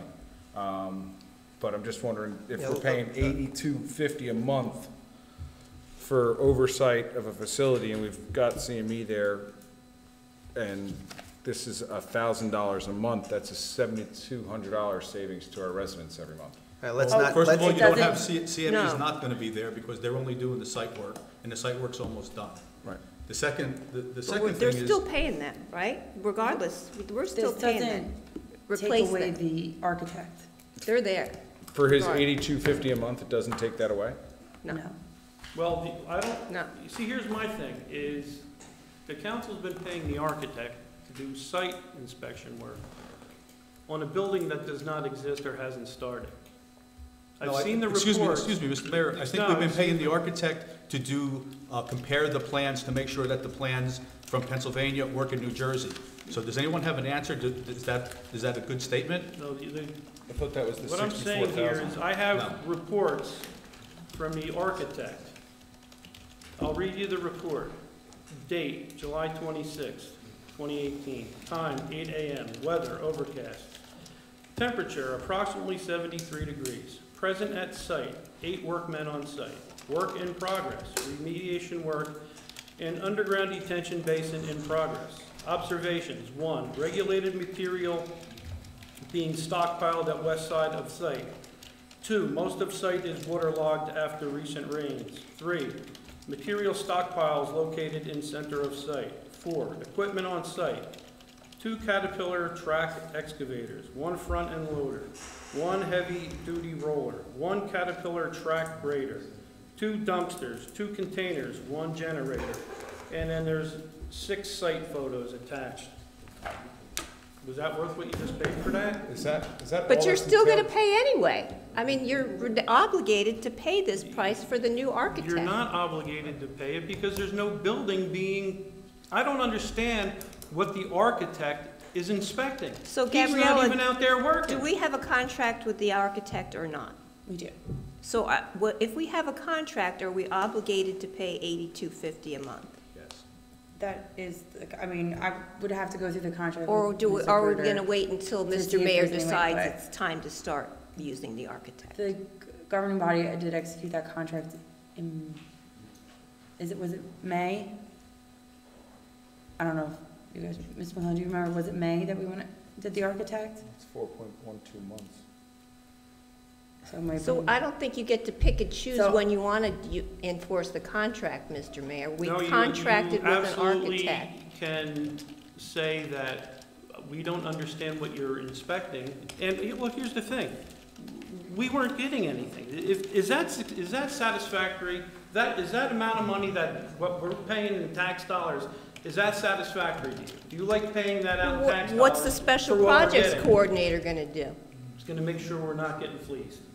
okay, Mr. McClellan, So- in your vast experience of doing projects for in excess of 40 years, You're making me older than I am. 30 years, years. Maybe it is getting me the long term. a lot of years. I'm not saying all, I'm just, in a generalization, the majority of projects like this, the architect would oversee the project, and who would they report to? If I'm gonna guess, the business administrator of that particular municipality. Generally, that's not, remember, this is more of a building job than it's a site work job. But because of soils and issues, it turns out that the site work is fairly expensive. But most times, these projects are led by the architect. One thing you should know, that architects don't usually provide full-time inspection on buildings because there's a whole process for building permits. So they're not on site all the time, but they generally will report back to administrator, or the mayor and council, but generally administrator. So why can't this governing body here do the same thing and have the architect watch our back and then have the business administrator watch their back? Why do we have to have a special coordinator and pay somebody with taxpayers' money when we already have a business administrator that can do that function? Good point. Wait, so you're suggesting the business administrator do the function of the special projects coordinator? They get the reports from the architect. If they're not up to snuff, if they're not acceptable to the mayor, he can go to the business administrator and say, this is unacceptable, you're gonna have to go to the architect and you're gonna have to do a better job. Exactly what he wants a project coordinator to do. And we're already paying a business administrator. saving the taxpayers money. Does the business administrator have any expertise in the field? I will, as far as reviewing the architect's report and questioning what they're doing, I've done that in the past. As far as being a construction manager of the works, while I've been involved building 2 buildings, I have no expertise in construction. I would imagine that your architect would have the expertise in the plans, since he's gonna be signing off on them. He would know how the building is to be constructed and so forth. How long do you think, how many hours per month do you think it would take you to review the architect's work or that you'd have to put in as a business administrator? Well, again, it would be reviewing the reports. I mean, one of the things I'm gonna look at is, because I have a big question of what they're inspecting with site work. There's no building, so if they're charging us a monthly fee for doing inspections, I'm gonna question that. Because, typically, and what I've seen is exactly what Mike has said. This is a little more complicated site work where the engineers would be oversighting the site work, and architect would be oversighting the construction of the building. So why are they out there? That's what my question will be to them tomorrow when I review that bill. See, my concern, Mr. Barr, and this is no slight on you by any means, don't take it that way, but as the interim business administrator, your firm costs us a pretty penny. You want to open that can of worms here? I'm just using it You as really don't want to open that can of Look, worms. all I'm saying is that if it were 8 hours, we'd be looking at more than this $1,000 a month. So Then let's get a that's my thought permanent is- business and full-time Close. business administrator in here. Close. I don't know what the finance committee is waiting for. This borough is bleeding money because they can't act. Bleeding. Okay, so here's my question. Last time I checked, this was a civil service town, all right? Everybody agrees that? Where in civil service does it say somebody can have 3 positions? I know you can have 2 positions. Where does it say you can have 3 positions? It doesn't, when I spoke to civil service, it's not necessarily a limit to the number of titles that you can carry. Again, it just depends on the makeup of your town. So different municipalities have different ways of doing it and different personnel needs. So it's dependent on how your functioning works. So people do hold multiple titles, and that's acceptable as long as that's what's kind of defined by your own personnel choices. But civil service doesn't look at the job performance. No. And if we're not getting adequate job performance on the first 2 jobs, why would anyone think that we would get adequate performance on the 3rd job? And anybody can answer that. Oh, don't hear anything. There was some very good points made here, and if council up here has already had a predetermined decision on this particular ordinance, I'm hoping that the good points that came out here may have swayed your decision and made you rethink it, because there was some very good points here made, and I think you should go into this decision open-minded and not close-minded to what this council or residents have to say. Don't predetermine your decision before. There was some questions that were done, there were some answers that were given, there were some suggestions that were given, there was no responses because they were good, sound recommendations. Please hold that in your mind when you make your decision here tonight. Don't have a predetermined decision and that's it. Actually, I have another question. This question is for Mr. Bruder. Isn't there an existing resolution that's been acted on already? I spoke this afternoon, there was a resolution, I don't have the specific recall. That was tabled. I believe it was tabled, that was back in, I'm just going to say April, thereabouts. So that was tabled. So from a procedural standpoint, it can be brought back on the table, and the council can choose to act on it as they see fit tonight. Okay, well, But wouldn't it have to be the same as this? Because I believe this one's been changed, even though it's the same title. whether it's changed or whether it's the same is not the focus. Once a resolution is tabled, it can be brought back out for council consideration. And if it's modified, then in essence, it's a different resolution that's going to be considered. So either way, it's okay for you to take action as you see fit tonight. So it was tabled for discussion with the governing body, And there was no correct? discussion. And there was no discussion because, I mean, is this your personal position, Mr. Mayor? Personal position in regards to? Because there's been no discussion. You decided when to put it back on. It says it reports to you. I mean, how does the governing body fit into this at all? Yeah, this position should report to council as a whole. That should be one change made. Well, if they report to me, they report to you.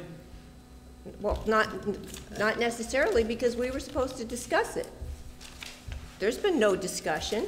Well, they're not going to report only to me. Any information that is gathered will be shared with the entire council. So when we email you to ask for information, you'll get right back to us and Absolutely. share the information? I will make printouts of everything and give them to you, personally.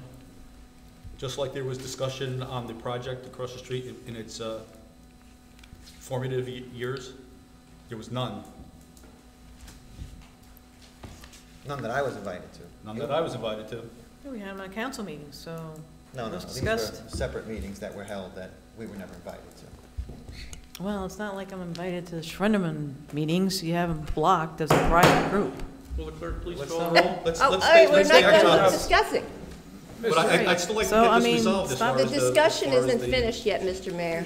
Would Oh, it yes, behoove it us to just bring that No, it's resolution not. forward and knock it down so it's off the records or not off the records, but, you know, it's amortized and we're done with that old resolution so it's not floating out in space You're anymore? referring to the prior? The prior, now that we have essentially a new one that would replace it. You don't have to take any action with respect to that. You can either bring it back if it's an identical resolution, or as Councilwoman Mayor has said, if it's a different resolution that's on tonight, you don't have to take any action with the prior resolution. You've tabled it, and you can take action on the new resolution. But does it like become a file cleanup, it just kind of sitting on a table getting stale, There's- or? There are plenty of resolutions that get tabled and never get revisited. There is no procedural requirement that you revisit it, ultimately go back and clean house, so to speak. Uh-huh. But that's not something that a council is ever required to do. You can bring it back on the table, or you can let it float out in space, to use your analogy. Whichever action you take is up to you. But that's not the issue. The issue was that it was tabled for discussion, and there was no discussion. That's a question I was that asking you can about the decide, but procedural as thing. far as tabled for discussion, my recollection, again, and please bear with me, I recall coming in and being advised that it had been tabled. As far as discussion, I would think tonight you are having discussion, but if there was no discussion offline that was anticipated by the council members, then that's something that's within your purview to raise as you have now. Right, the discussion wasn't to have it 5 minutes before you vote. It was supposed to have the discussion in meetings, so it can actually be vetted and talked about. Did you reach out to anyone to discuss? Because I never received any sort of notification We didn't know from it was anyone. going to be on the agenda until we got the Friday agenda on afternoon. Thursday. No, as did I, but I'm just saying, like, no one ever reached out. We talk offline all the time about things. and And so I've you- never been, no one's ever contacted me to discuss this further. Even you so. didn't know that this was going to be on here.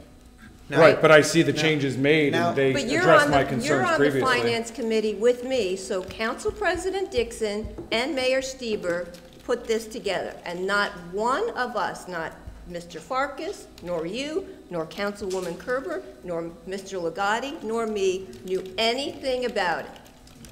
Like Now, I said, wait, I saw wait. it on the resolution. I Correct. noticed that the dates were changed, the price was changed, and that really addressed my concerns, especially with the architecture fee that But we're we've been still paying receiving, the so architecture I fee. think it's a Yeah. good move. Now, Councilman Revelinsky, we did have some discussion, you and I. There was a couple of people that you thought were qualified to do that job that you may know in the business. And you and I had that discussion. We also had a discussion that maybe Mr. Marcensek might be the right guy for that position. We had that conversation, Yes. correct? Yeah. Yes. So there was some discussion. Now, to just authorize this gentleman to have this job, there's still some questionable discussion. There's this questionable discussion on whether or not the business administrator should be that person, and I think that's a very good option for us once we get a permanent business administrator. I think that all those things leave a wide open variable on making a decision. So, Mr. Bruder, I'm making a motion to table this resolution. Second. Okay, we have a motion to table the resolution. Will the clerk please call the roll? Oh, sorry. Second was by Mr. Farkas, right? Yep. Oh, I'm sorry, yeah. We have a motion by Councilman. Just want to make sure I have my Nagata, record seconded by Councilman Farkas. Okay. Council President Dixon. No. Councilman Farkas. Yes. Councilwoman Kerber. No. Councilman Legati. Yes. Councilwoman Mayer. Aye. Councilman Revelinsky. No. Mr. Mayor, we have 3 ayes and 3 noes. I would vote no. That makes it 3 ayes and 4 noes. Will the clerk please call the roll? Call the roll for what? There I was believe we already still have a motion resolution, to Pass the resolution. What Please happened, call may the I roll. ask a question to Mr. Bruder? What happens to the person who other person that applied for the job? Do we have any responsibility to inform them that they are not receiving the job, or we're not even considered because the mayor had one person only that he was going to choose for this job? You're not required to notify them they're not receiving it. Typical good business practice would be to let them know, sorry, you did not, we went in a different direction, and say it in a polite way. Did you consider anyone else, Mr. Mayor? Yes, And the reason for this choice would be? best candidate. How would we know? And not in the purview of their role already. Correct. So, I still don't understand how this is different than their regular job. It's 100% different. Well, explain. We're having discussion. We'd like to know. I've come to the end of my discussion. Will the Well, clerk- Well, there you go. Wait, There- I'd like to know if we can alter this resolution a little bit, because this There's already a particular, motion on the floor. Will the clerk? Well, I please call would make the a roll? motion it to went back amend it into on the discussion floor. after the table was canceled, We're correct? not back in discussion. We're making a motion to amend it on the floor. You can make that motion. Thank you. I'd like to Second. make a motion to amend ordinance, resolution 18-258, I believe it is. You have Second. to- you have Amend- to- wait, you have wait, to wait, indicate how to you- what? you How have I to- wanna Yeah, change you it? have to make that indication first, and then the second would follow that. I would like to amend it in these particular ways. We would need to verify what hours were spent on each one of the 3 jobs this person will be having. Meaning if they have to punch a clock from now on, they'll have to punch a clock to verify the hours that's spent on each particular job. The other thing I would like to amend is that it does not say report to the mayor, reports to mayor and council, if you'd like to do that. But I know the mayor has graciously offered all the information, but I would like it to specifically say mayor and council. And are we clear that this is only before and after hours? I don't see how that could be possible, Mayor Stieber. There may be times where there are meetings during the day. I believe the engineer has had meetings during the day that he would have to attend. So, yeah, because the majority of the officials in the meetings would happen during business hours, correct? Not necessarily. I think Councilman Legati's amendments seem pretty reasonable. My concern with reporting to council, and this is just from my perspective in regards to putting everyone on an email and then we can't reply to all, would be that they report to the BA, and the BA is basically just the conduit to disperse those reports. Instead of the mayor? No, I mean, I have no problem with the mayor receiving the reports and dispersing them. I'm just concerned with, it goes to one of us or all of us at once. You reply to all, now you're in violation of the Open Public Meetings Act. Please So know, we have to indicate at least one person for it to go to, is my point. Please know, I'm making these recommendations. I know where this is going, and they're recommendations just to keep us above board. Their recommendations they're going to be meaningless the way this vote is already predetermined, but I'd like them included. I'd like to make one more recommendation, that the position of code enforcement become a part-time position. nobody can do 55 hours of work adequately. He wants 3 jobs, to have 3 part-time jobs, and make a 40-hour work week out of it. I worked about 80 hours a week for most of my adult life. I think that would have to be a separate resolution, wouldn't it, Mr. Bruder, since it Each has pertains to to another position and not, That would be a separate resolution, correct. The other recommendation that I would want to make for here is if this particular employee wants to take his responsibilities down to 2, let's give the OEM coordinator back to the chief of police. we discussed that actually at one point, and the issue that arises is that during a specific emergency, the OEM coordinator cannot be the police chief, because the OEM coordinator is to indicate to the police chief what his duties are at that time in accordance with our OEM plan. So we got away Well, with it let's for give it to years, and then they somebody else. changed the way it works, and now the OEM coordinator has to be But what the one if, in charge, and it can't be the police chief, because then he's wearing 2 hats, so to speak. but what if there's a hurricane, like Sandy, and then we have him doing code enforcement and keeping track of the project and doing OEM? If there was a hurricane like Hurricane Very Sandy, little you code. wouldn't be doing code enforcement during a state of emergency. You wouldn't be Well, monitoring they- anything across the street It- during the state of emergency, other than documenting what may have been lost for insurance purposes, for that to be Oh, the submitted for FEMA reimbursement stuff- rather The than. FEMA stuff went on for quite a while. And where did you Isn't get- there anybody else in the borough of Milltown, or is this, that could do that job? Well, no, I'm just saying, like, you gave that example, that's part of code enforcement's Right, but there's a lot of OEM's paperwork long-term. afterward that needs to be taken care of, or preparation. And while where is the this information construction- that the chief of police cannot be, It was discussed during an Office of Emergency Management meeting. so there's nothing by the state that mandates that? You would have to ask the chief specifically. I'm telling you why it has gone from police All chief right, but to you OEM said it wasn't allowed. coordinator. It could be allowed. We don't know that it's not allowed, It's my understanding that it's not. I'm just, based on our OEM meeting. if we have someone that can comment on that tonight, that'd be great. I mean, Right. it's something to look forward to, but again, it pertains to a different position and not the one as discussed. So this for, ordinance. how long has the police department been in, well, how long have we had an Office of Emergency Management? I'm gonna guess 30 years? Everybody okay with that? The last 5, it hasn't been the police chief. 25 years, it's been the police chief. I'm sure in multiple towns in the Middlesex County, it's the police chief.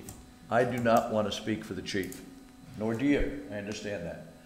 But I have been told he does not want the OEM job because he feels his job as chief of police over his men, to support his men, and to use his men to the best of his ability during an emergency, and to work in coordinating with the OEM. And every OEM meeting that we've had, the chief or his representatives have been there voting for. That's fine. We can find either an alternate police officer, which I think is the best fit for that particular job, but there is a deputy OEM director. There are other people that will step up and do that job.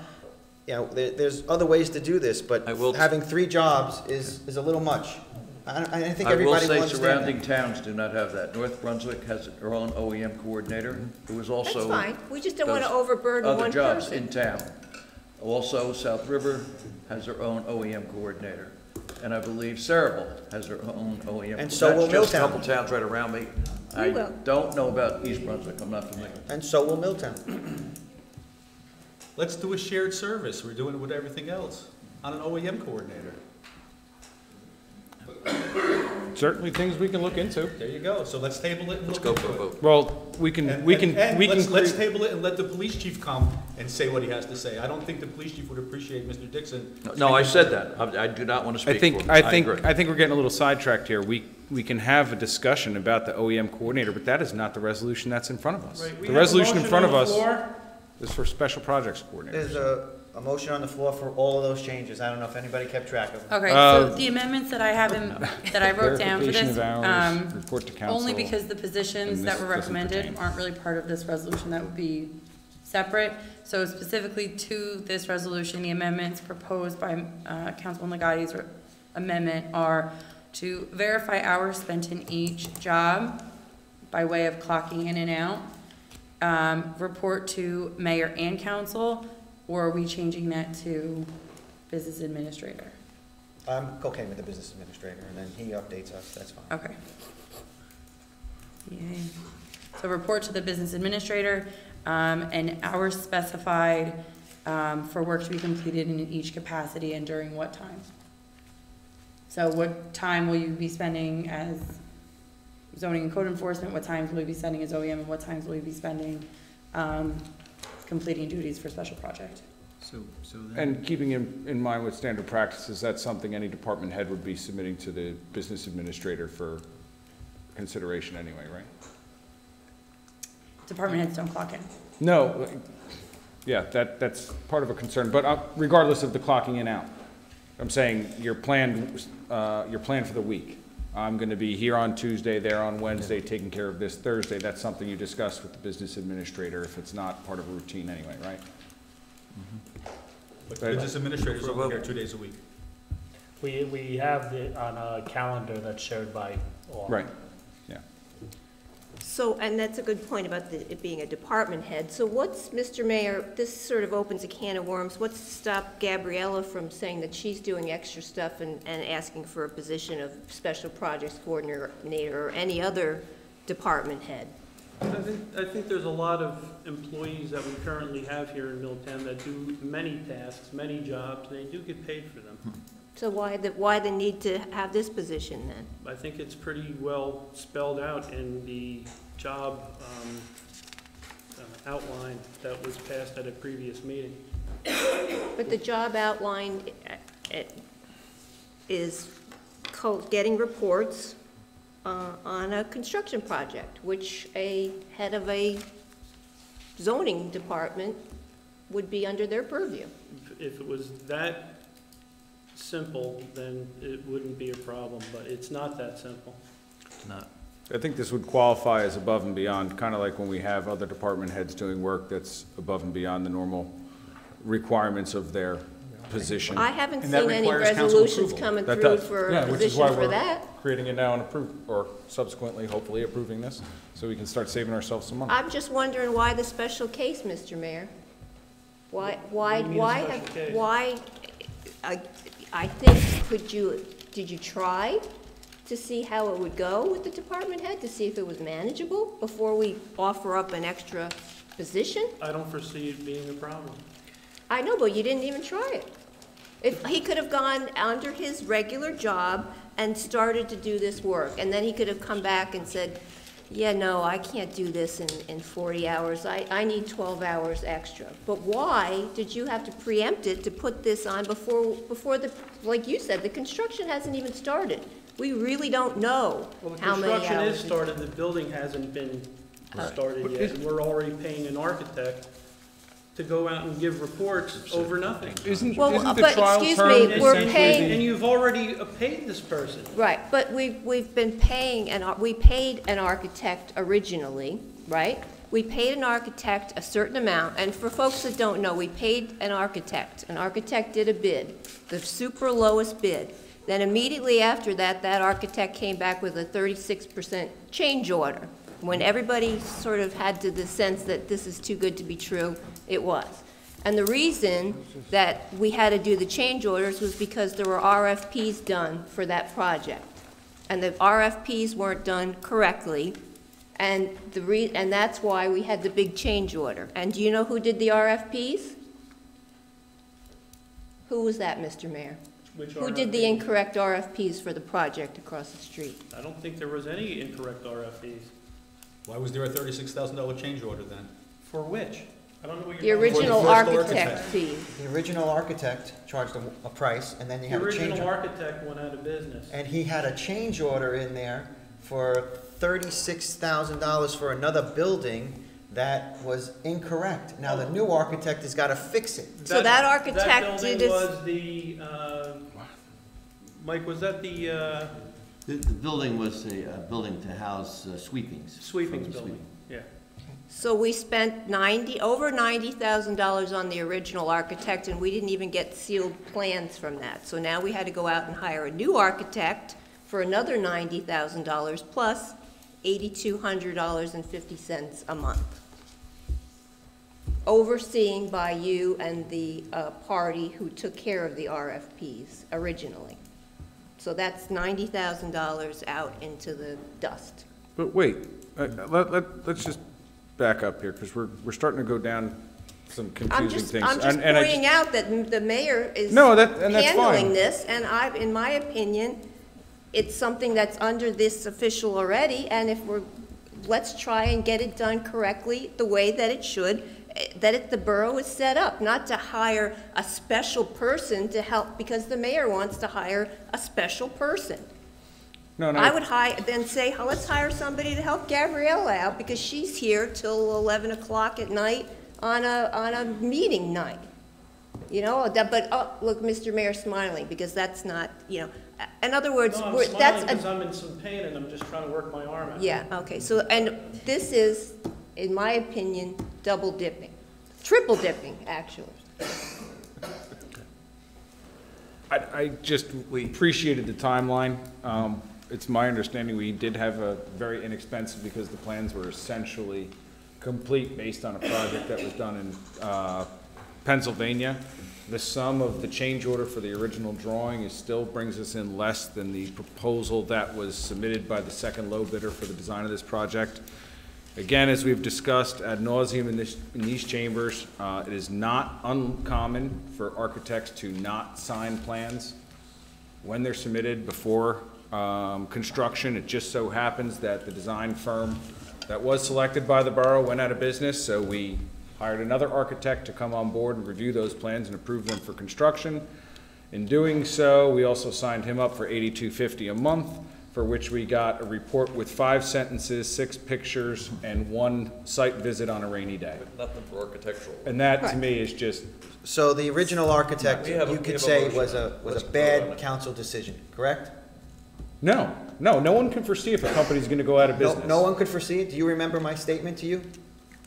In an open council chambers? No, feel free. I specifically remember it saying, this does not pass the smell test. Be careful what you wish for. Choosing this architect is a wrong thing to do. And And by the way, who vetted the architect? Who vetted the first architect? Come on, somebody say it. Randy Mike did. Marcinzak. Oh. There you go. Just, I have 2 more points of clarification. Department heads only get paid with council approval in a state of emergency. So, unless you're gonna call this a state of emergency, which it might turn into, I don't know. And the second thing is the plans that we have now. So is everyone saying, and everyone is comfortable, that they're 100% good to go and good to be built the way they are right now? I would imagine so. Is that a yes? That's good? I would imagine so. Mike, is that a true statement? As the mayor and council remember, the architect, because of the fact that your original architect went out of business, in order to get a building permit, you need signed plans. As it was described, the architect cannot sign another architect's plans, and that was the problem. So another set had to be prepared. They obviously referenced the plans that were prepared, but you have authorized the new architect to go ahead and proceed to prepare a set of drawings, which he is finalizing, and I believe has even sent preliminary copies to your contractor for his review and analysis. So those plans will be signed as you directed by your resolution by the new architect, and will hopefully be available very soon. They have asked to do some more geotechnical work, and they're trying to get their structural engineer finalized. But the architect has been working on those diligently. We had several conversations with him about this over the last several months, and in addition to discussions about the site work. So that's basically what's happening. Gabriella, can we have another change in that there be a expiration date of this particular position? Let's say, let's try it for 6 months. If everybody's happy with the work he does, and it goes, and they can just do a new ordinance for the next 6 months. Is that something we can do as well? Sure. Yes, I believe so, right? I thought we had that in the original, and I'm sorry, I thought we had that in the original, but I guess since that one's not being brought up and it's not in here, it was at council's, what was the term we used back then? Discretion. Discretion to continue or discontinue. which is Yes, you Fine. can, as a personnel assistant to the special projects, part of the discussions when this resolution first came up were that at the end of the need for the project, the position obviously ceases to exist. There is nowhere explicitly where it states that. The ordinance that passed that opened up this particular position is not with these job qualifications. It is specifically called Special Projects Coordinator, which can be utilized in multiple facets, not just this one. When you pass the resolution, you specify what the project is and how it's to be utilized. With that, if the council is wishing to add a certain timeline for reevaluation so that it doesn't go past a certain time, that's at council discretion. So the FI resolution is effective August 1, so we could put an expiration at a given time, and if you're saying 6 months. January 31st. Thank you. well, let's use a timeline that's I can't do concurrent months. with the construction. Mike, how long do we anticipate it being before the building is constructed and an architect is doing nothing more than really finishes at that point? And we've got submittals reviewed or approved and things like that. What really, Not substantial completion, but, you know, close enough to it. what really will begin very shortly is a significant amount of shop drawing reviews, and that's really where he's gonna be very busy. I think he may have even started some of that. And the shop drawing review is done in advance of the building. My sense is that that's gonna start happening very soon. So the building, I think the contractor thought by sometime in November, he may be able to start foundations and to begin the buildings. Obviously, the concern is to try and get out of the ground before the winter. So enclosure sometime around March, April, May? Well, you're about 6 months, I'd say, so I would say you're into June. Okay. I mean, I'm comfortable if, Councilman Legati, you like the expiration for us to revisit, terminate at convenience in June? I No, think I that's would like January 31st. I like 6 months. Said 6 months is January 31st, or in June.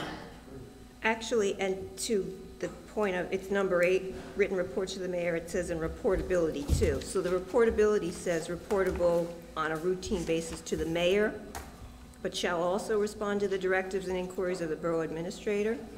So do we want to have that always be? No, that's two, there's two.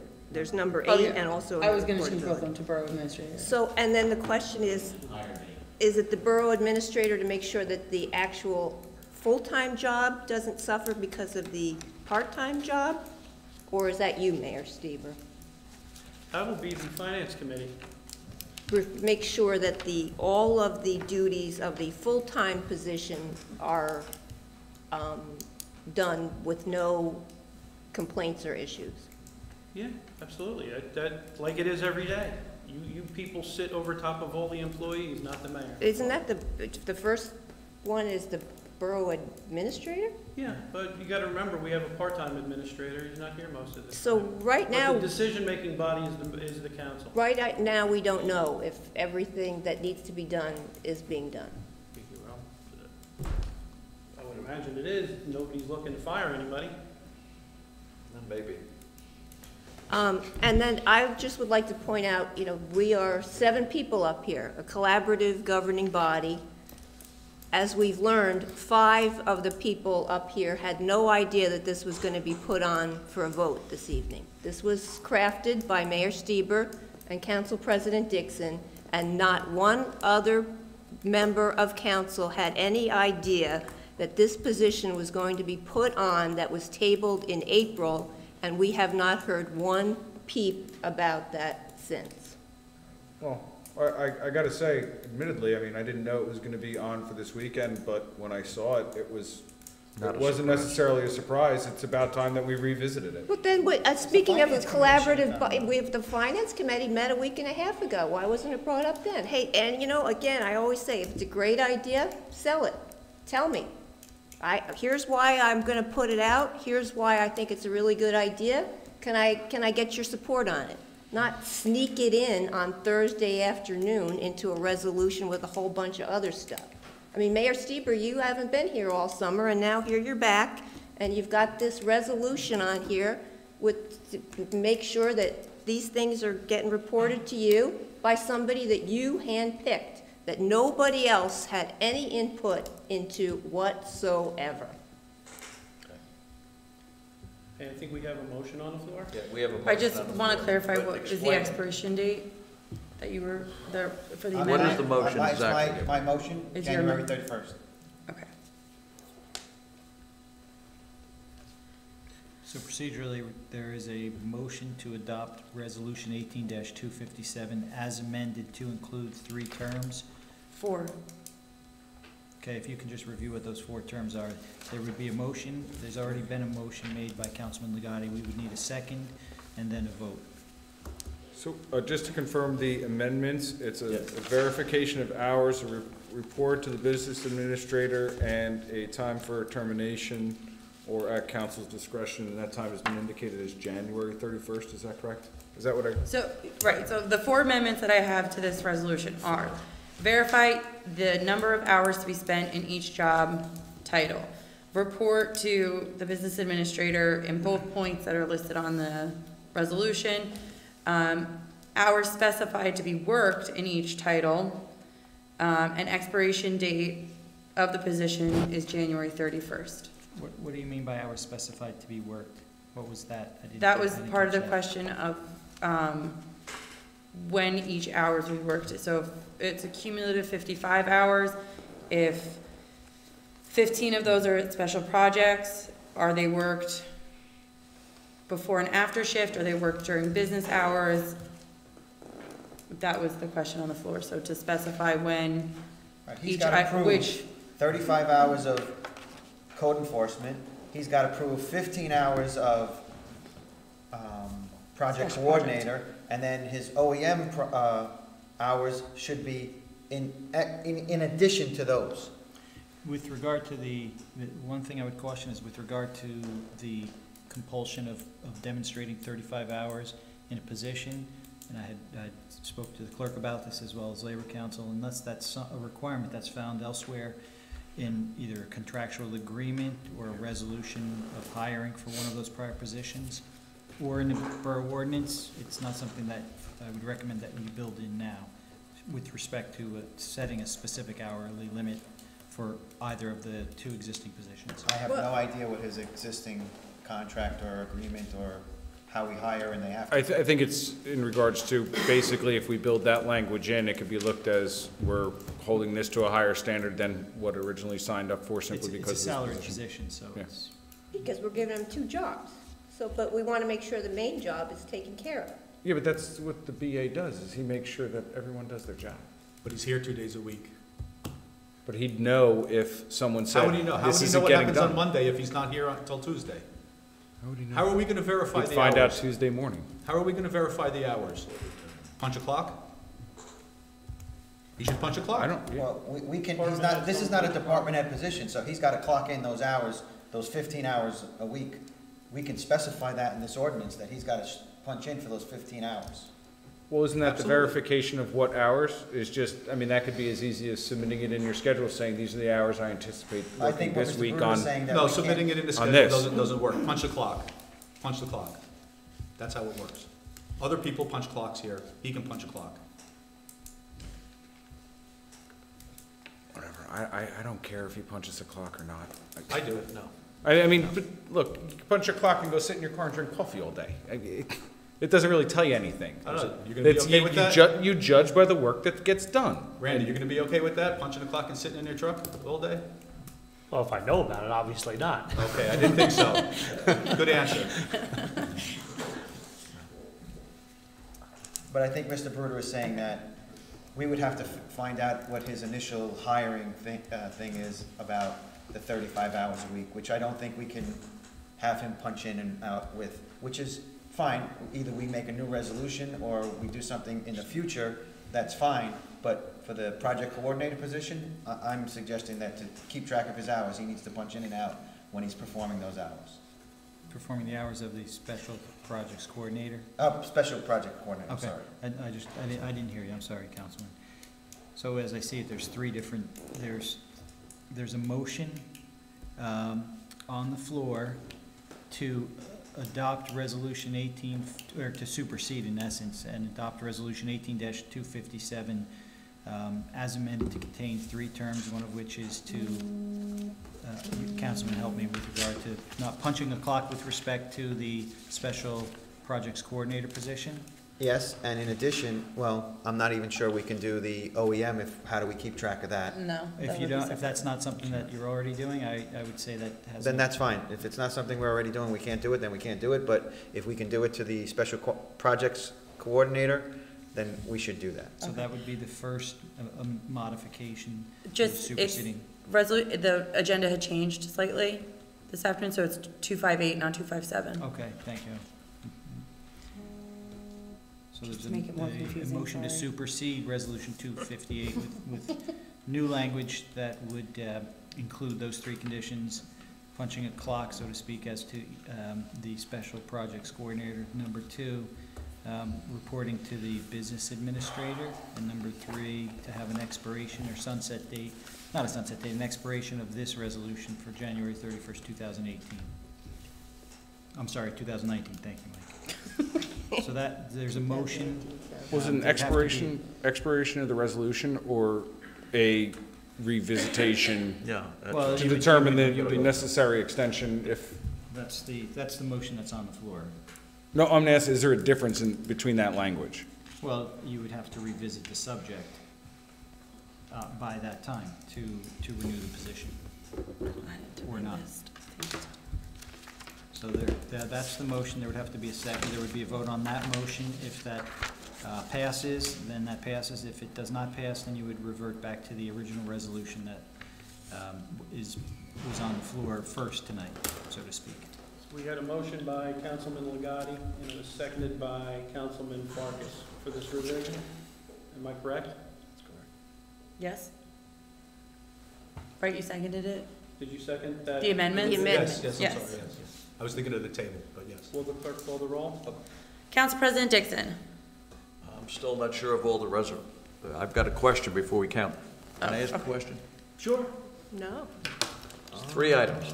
For him, he'll let him. Punch a clock, which I don't believe, employment-wise, as a supervisor of his division, if he's authorized or should be doing that. I don't know that. Other people do it. I don't know. We could probably make them, but I don't know that. Second one is that this expires in 6 months, which is not January, it's February. No, from the time of the resolution, which backs it 1 month. Right, started in August 1. Right, that's what you can. So it's a period of time before it'd be revisited, and we'd go through this all again. And what was the third one?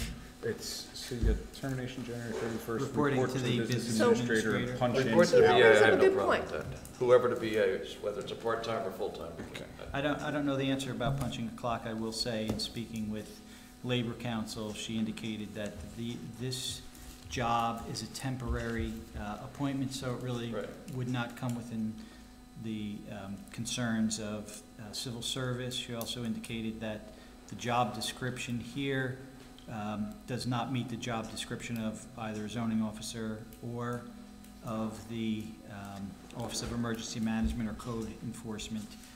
So this would be a unique job. As to whether a special projects coordinator can be required to punch a clock, I would defer to Labor Council. I wouldn't know the answer to that question. Wouldn't a special coordinator job also be enforcing zoning at the same time? He's going to make sure everything is in Well, in other words, cooperation what with she the was- zoning ordinance and the zoning That just laws. goes to our point. Thank you, Ron. No, what she was saying is, There's nothing to do what she with was the way saying of is, zoning. Not Thank you. full-time. Tell him that. Naturally, you're doing the same thing, so if he puts in an hour for zoning, an hour for this. yeah, that's not what, no, Labor Council said, that's not within the same description as a zoning officer, the description here. If I may, since there may be a thing of clarity with regards to punching in and out, that portion of the amendment, we vote on it to approve it, but it is subject to the okay by Labor Council. Sure. Just in case she says, you can't make it do that, like, you know, it doesn't hold up It the could be works a here. contractual issue. I think we're. I don't want to do anything we're But not there allowed has to to do. be So if some we gotta way to check on that, enforce it. Let's check. Yeah, To that point, so how much work product have you gotten from this person in August, Mr. Mayor? Do you have reports? Do you have a list of how many meetings he attended? We can get that from him, absolutely. How much is it available to us by email? Like first thing tomorrow morning. You'd have to contact him. No, it would have come to you because he reports to you. I haven't received anything. So why are we paying somebody till August 1st if we don't even know what they've done? I at least maybe amended to start October 1st. You don't know what's been done since August 1st, except maybe he attended a meeting or maybe he got a couple of reports. Why would we spend over $1,000 on something that we don't even know has really occurred or could have certainly been done under the purview of his current position? So I'll say amended to start October 1st. That would be a separate motion altogether. and then That would terminate- supersede the existing Well, motion. we have no proof that any work has been done, so I can't vote to pay somebody back to August 1st saying that there was work done, but we don't know if, what, how much, when it was done. Are we then terminating it February 31st? 28th. Good idea, Rich. February 28th, not 29, 31 days. Can we just say expiration date 6 months and I'll figure it out later? Or, if you, 6 months, 6 months? Am I- call for a vote. I'm Can just we trying say to get 6 this months all expiration? solidified. Fine. Yeah, 6 months, we're just gonna say 6 months, I regardless would of think you what the would call start for a date. vote, and then for whatever reasons you vote up or down, you would vote up or down, but I would say at this point you would call for a vote. On the superseding motion. Did we change it to October 1st? I think we should So vote it we're all down paying and start with somebody new for- amendments that match what we discussed and We're then have paying a first. something that for sounds work like that we don't tabling. even know has been done. Pass Excuse it me. as it is. We've been asked by the attorney, he said it would be appropriate now to call for a vote. But I don't have the answer to my question. Are we, as the people up here, the governing body, are we paying for work that we have no idea if anything has been done? If you No. want to No, we're change not. it to October 1st, like I just heard you ask her, then put that in. I would like to change it to October 1st, please. I And- would like to Okay, so make a then- motion to amend this. Wait. I have to make that, right? You don't have to, anyone else can make a motion, but there would have to be a second, and it would supersede your motion. Oh, God. So that'll be the only one. Okay, so can- We're add it adding to layers his to the onion, amendment but motion? Councilwoman Mayor, you can make that motion. I would like to amend it, Hold, you can make that motion Start from scratch. to include the term you've indicated, as well as to include the prior Yep, terms. exactly. Up. As elucidated by Councilman Legati. okay. Second. There would be a second on that, and then there would be a vote. I make a motion to amend it and include all of the previous things that were brought up by Councilman Legati, As well as, the Change the date. change the, So we've got a 9/1 to February 28th. we're doing 6 months 6 months regardless. just Yeah. No, making not sure. 9/1, Okay. 10/1, starting 2 weeks from today. 9/1, we still have no proof that any work has been done. Then So it's March. starting in the future, and maybe then there'll actually be some That's building going on. You're right. so there's a motion to include Just say the 6 start months. date, to amend the Somebody start will do the date to math. October 1st, 2018. Correct. Is there a second? Second. With a revisit at 6 months. That's correct. Yes, Just that's, he didn't say it, I'm making sure it's. No, the other condition, because the other, including the all other, of Ms. Councilman Legati's. I mean, I'm still saying We no. have a motion by Councilwoman Mayor, seconded by Councilman Legati, that supersedes all other resolutions previously brought before the council in regards to this matter. Will the clerk please call the roll? Council President Dixon. No. Councilman Farkas. No. Councilman Kerber. No? Councilman Legati. No. Councilwoman Mayor. No. Councilman Revelinsky. I don't understand why we had this discussion if everyone's voting no. Aye. Okay. Okay, Mr. Mayor, we have 5 noes and 1 aye. Now, I make a motion. well, no, now we revert back to the motion made by Councilman Legati Okay. with the 3 modifications. So in other words, a motion to adopt a superseding Resolution 258 to include the 3 additions as set forth by Councilman Legati, the verification of hours spent, with respect to Special Projects Coordinator, subject to approval by Labor Council of that term. Number 2, report to Business Administrator. And number 3, to have this resolution expire at the end of 6 months from inception. So you're telling me then we're gonna have to go back to the original one and vote on third time then? We're voting on Your your modification. motion now. So there was a motion, there was a second by Councilman Farkas, now the vote would be taken on that. If that were approved, that would end it. If it were voted down, then it would go back to the original Gotcha. resolution. Okay. Will the clerk please call the roll? That was a motion by Councilman Legati and seconded by Farkas for the modifications, You are correct? correct, madam. Okay, Including that. No. I just want to make sure. Okay, Council President Dixon. No. Councilman Farkas. Nope. Councilwoman Kerber. No? Councilman Legati. No. Councilwoman Mayer. No, Councilman Revelinsky. Abstain. there you go. now Mr. we Mayor, go that's back- 5 noes, 1 abstention. Now We go back to the original. Back to the original motion that was on the floor. I make a motion. Motion. 18,258. 18258. Be introduced and voted on. As written. As read, as written. Is there a second? Second. I have a motion by Council President Dixon, seconded by Councilman Revelinsky, that the resolution is adopted. Will the clerk please call the roll? Council President Dixon. Aye. Councilman Farkas. Nope. Councilwoman Kerber. Aye. Councilman Legati. No. Councilwoman Mayer. No, Councilman Revelinsky. Aye. Mr. Mayor, we have 3 ayes, 3 noes. I vote yes. That makes it 4 ayes and 3 noes. Okay, next we will hear from the report of the Department of Finance, Administration, and Planning, chaired by Council President Ron Dixon. Thank you, Mr. Mayor. The except I just lost them, here they are. The most recent report out of Utility Department as far as electric and water payments. And I will break them down. Combined between electric and water owed to the borough or delinquent to the borough is $124,162.43. Broke down, that's $58,733.60 on water and sewer, of which 7 are commercial, 155 are residential, for a total of 162 delinquent accounts. They are starting to come in, per the young ladies that run that, especially when shut-off notices and many other complaints had gone out. The electric total is $65,428.83. Of that, that's 19 commercial accounts, 181 residential accounts.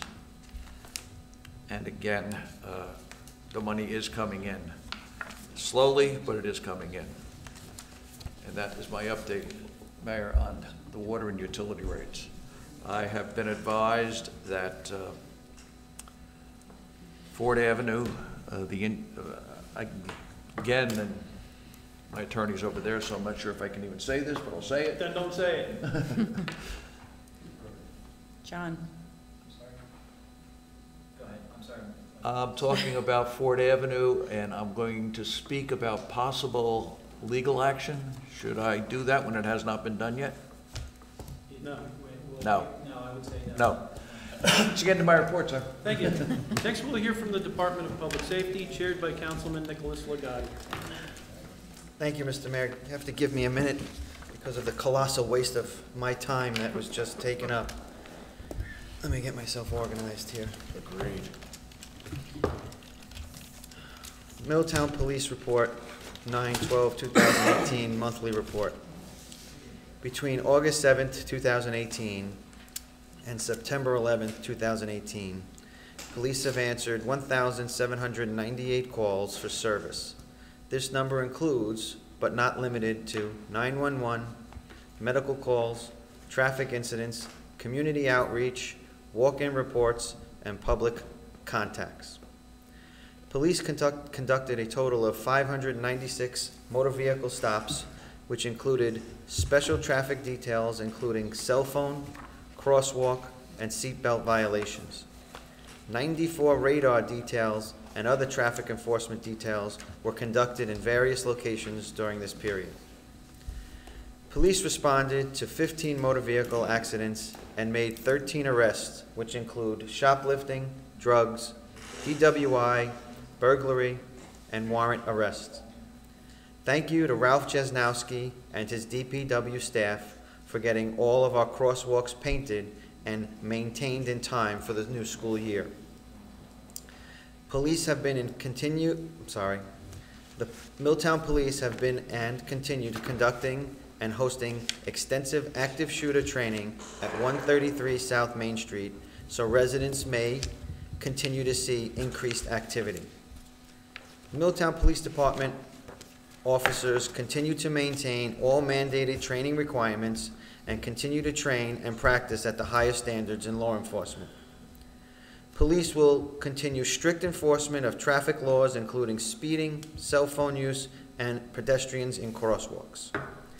The Milltown Police Department encouraged residents to remain vigilant by calling and reporting any suspicious activity and traffic concerns to the Milltown Police Department at 732-828-1100. Milltown Police Department is currently accepting applications for part-time public safety telecommunicators and crossing guards. Information is available through the Milltown Police Department and is posted within Borough Hall. Please remember, school is back in session, so vehicles and pedestrian traffic has been increased. Please drive safely. Chief Kennelly. I attended the 9/11 memorial, and all councilmen and councilwomen were present. The Boy Scouts, the Rescue Squad, Milltown Police, and the Milltown Fire Department. A special thank you goes out to the American Legion for their service in hosting the activity, as well as Julie Petrie and the Department of Recreation. And that concludes my report, Mr. Mayor. Thank you. Next, we will hear from the Department of Utilities, chaired by Councilman Richard Revelinsky. Thank you, Mr. Mayor. Before I get to my report, I just want to, unfortunately, we don't have the time to discuss certain things. We kind of go through these reports. Councilman Legati, in regards to public safety, school is back in session. Would you mind relaying a message to me on behalf of some of the residents over on Elmwood and DeBonis? Can we get an officer out there? Perhaps one of those speed limit things. These are Milltown residents flying down the streets because they see a straight shot to the end to drop their kid off. If you had a situation on your street and you were that same resident where school was down the end, I don't think you'd appreciate it. So I'm not looking to hurt anyone. I also don't want to see kids hurt by speeding cars, so if you could. And that goes for JFK too. There's parking on both sides of the street up there, over by Violet Terrace, and you come down that curve and you're swinging wide because of cars parked along the curb. It's a scary situation. So Okay. Whatever we can do to address that, I'd appreciate it. And I think the residents would appreciate it. I appreciate it, and I will relay everything to the police chief and the police department. Thank you. For the month of August, this is utilities now. For the month of August, the utility department had the following work: 54 daily station checks, 31 substation checks, 125 utility markouts. Disinfectant residual testing was performed on August 1st, 8th, and 22nd. TTHMs, HAA5s was performed in August. All testing was found to be within the acceptable parameters. Lead and copper sampling was performed the first, you know what? I'm sorry. Unfortunately, our Director of Utilities is out currently, so we're dealing with some additional information coming in here. Line clearance was performed at various locations and in the right-of-way of the streets. 11 street lights repaired, various electric meters were replaced. Work continued on replacing broken and decaying utility poles throughout the borough. Line construction was completed at the new DPW complex property to provide temporary power for construction. Special thanks to South River for coming out and lending a hand. With that new agreement, we were able to catch up on some work. For the water department, numerous broken water meters were replaced throughout the borough. I'm going to stop there from reading the report because one of those meters was mine. I had some low pressure, sent in a work order request. Borough came out and said, hey, looks like your valve's closed a little bit. But they came out to replace my meter. And when they did, they put in a new meter, and they said, I hope you anticipate a higher reading and a higher bill. I believe you pay for what you use. My meter was just about 20 years old, so I did pay the borough to have it tested. I'm waiting to see what those results come back. But folks, old meters don't capture all the water. And if you're reading 10% low, that's 10% that we're not billing our customers. And in the end, we wind up having to play catch up by raising rates. I think it's very important that we really focus on replacing the meters in this borough and capture the water being used so we can be accurate. It's the most important thing. You pay for what you use, and then hopefully we don't have to deal with rate increases for water that's not being billed for. If you don't think that your meter is working properly, please notify the borough. They will come out and replace it for you. To continue with the report, curb stops are located for various customers. A water main break and on a flushing hydrant connected to the borough water transmission line on Cook campus was repaired by our emergency services contractor with the assistance of the utility department. In the sewer department, several sections of sewer were professionally cleaned as part of an ongoing maintenance program, and sections were also TV inspected. Metering, as always, the utility department works hand in hand with the utility billing department to ensure accurate utility charges. We troubleshoot faulty meters and work very hard to resolve any billing issues that occur. A reminder to all residents, if you have a water, sewer, or electric emergency, you can call Milltown Police Dispatch at 732-828-2100 and just press 0 for service at any time. For non-emergency situations, like reporting a street light out or a leaking fire hydrant, you can call the utility office, 732-828-2100, extension 137. If you have questions about your water or electric service or your water or electric bill, please call 732-828-2100, extension 183. And another number you might want to take down is my own. If you have a question about your utility bill and need some explanation, we do have forms over at the utility billing department for you to fill out with some information. If you want to call me, 732-718-6752. I pick up any random number I see, so I will pick up 732-718-6752. Utility department, or committee, I should say, we're going to be meeting again this month. We'll set a date. We've got quite a few things to go over, including our force main and plans for the future. That's going to be another big project that we're going to have to undertake. Brown water looping is another one. As far as billings go, you're well aware of the utility increase this year for water and sewer rates. The goal was to obtain another $300,000 out of billing over the course of 6 months. I am happy to report, I guess this is happy because it helps us achieve our goal, but in the first of 6 months of billing at the new rates, we did bring in another $49,000, and that is comparing this year's usage with last year's rates and this year's rates. So we're on our way, and I hope that we do achieve the full 300, and hopefully we can offer some back as well as set some aside for ongoing projects.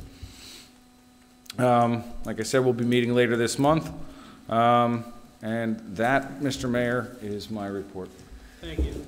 Next, we'll hear from the Department of Public Works and Recycling, chaired by Councilwoman Doreen Kerber. Thank you, Mr. Mayor.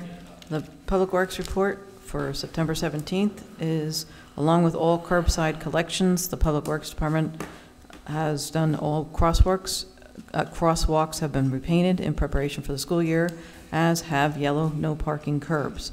Since replacement and repair has taken place throughout the town and is also ongoing. Baseball field maintenance and preparation for the upcoming fall season has taken place.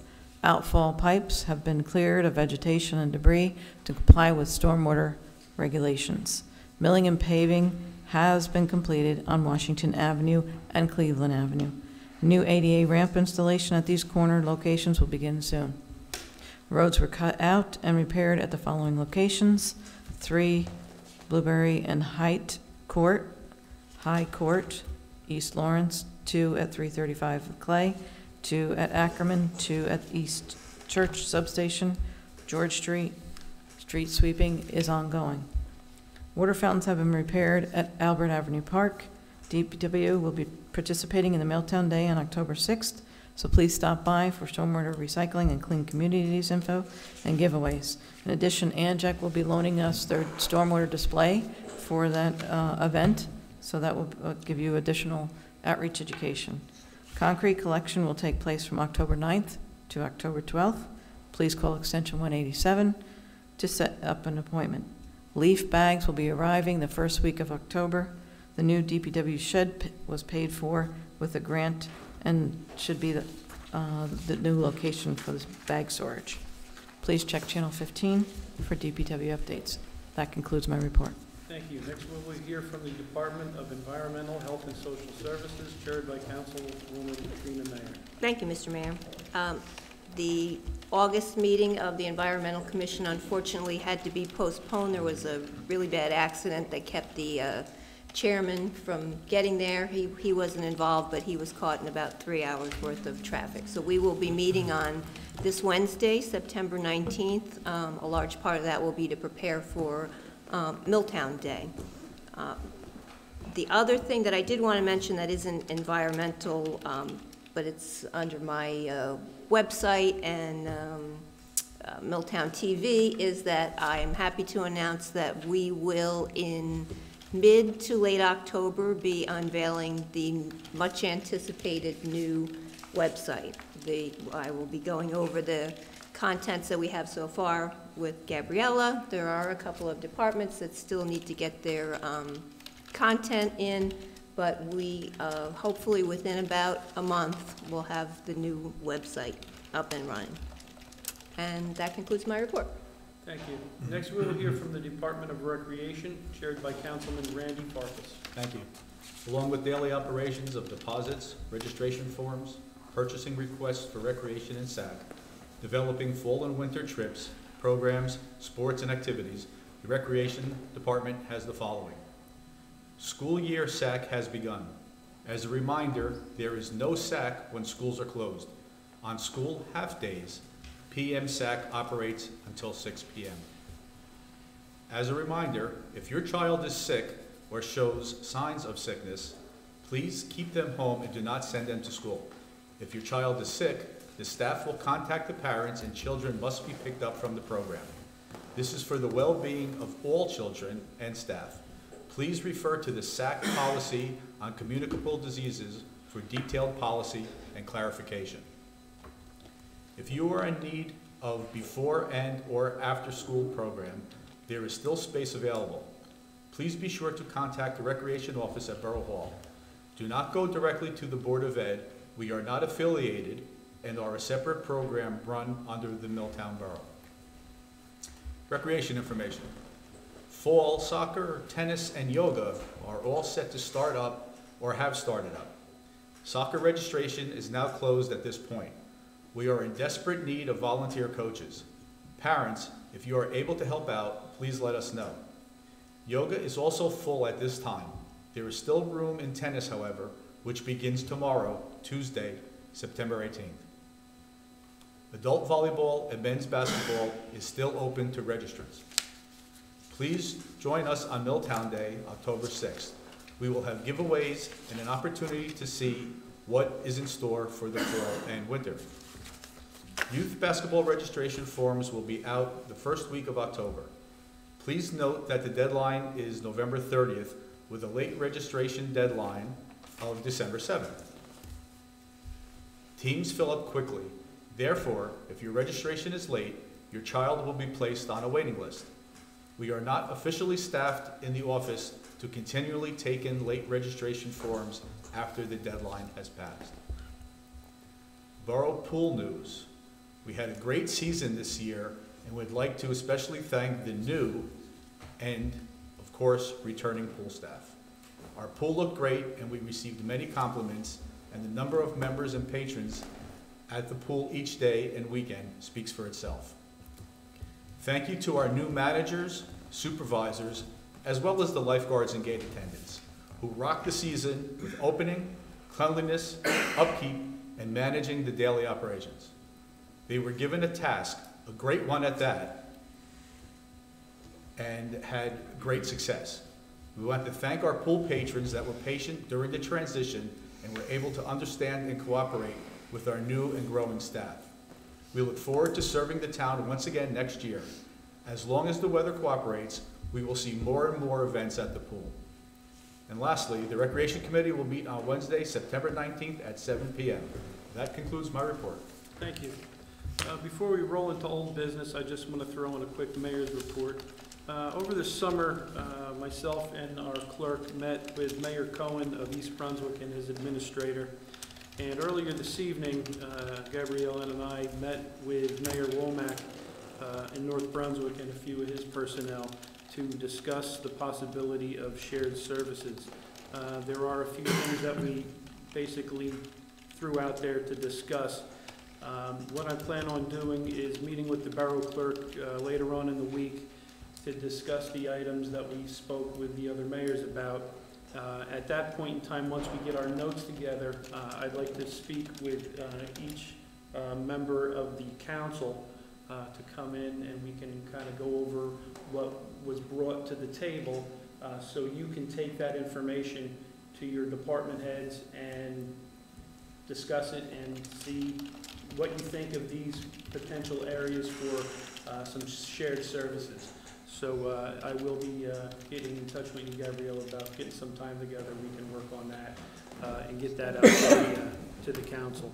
I'm openly optimistic that you know, this is something that the mayors of Middlesex County have been threatening to do with each other for a long, long time, and it's really nice to see that you know, the proactive mayors around us have really stepped it up, and I'm pleasantly surprised at their eagerness to try to work some things through. So as I told them, as long as it's good for Milltown, I would be interested in considering it, but that's going to be a decision for you council folks. So we'll get that information together and we'll get it to you in the very near future.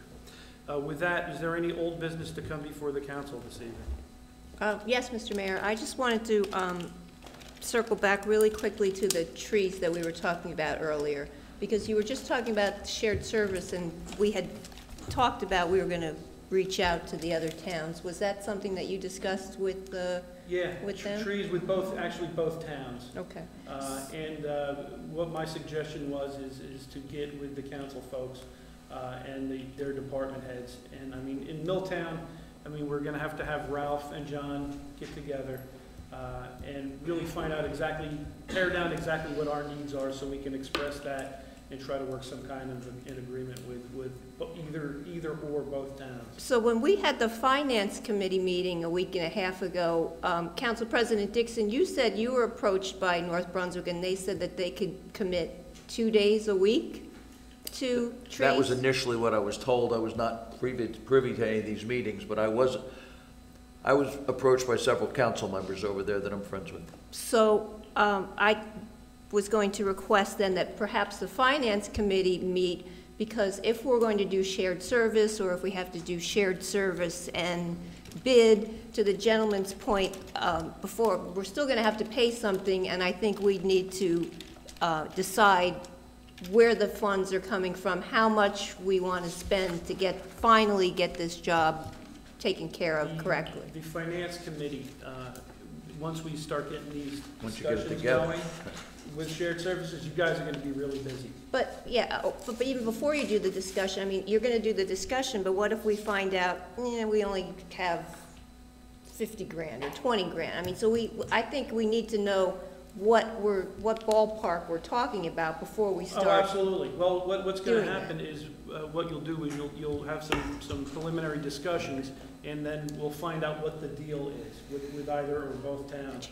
And then at that point in time, you're going to have to, make sure next year's budget, if it's something we're going to do, we have to make sure that we make the correct financial arrangements. But again, like I said, it's going to be all you folks to but figure it out. have some sort of idea that we're absolutely. not totally out of the realm of possibility. No. Right. You are the ones that are going to have everything to do with it.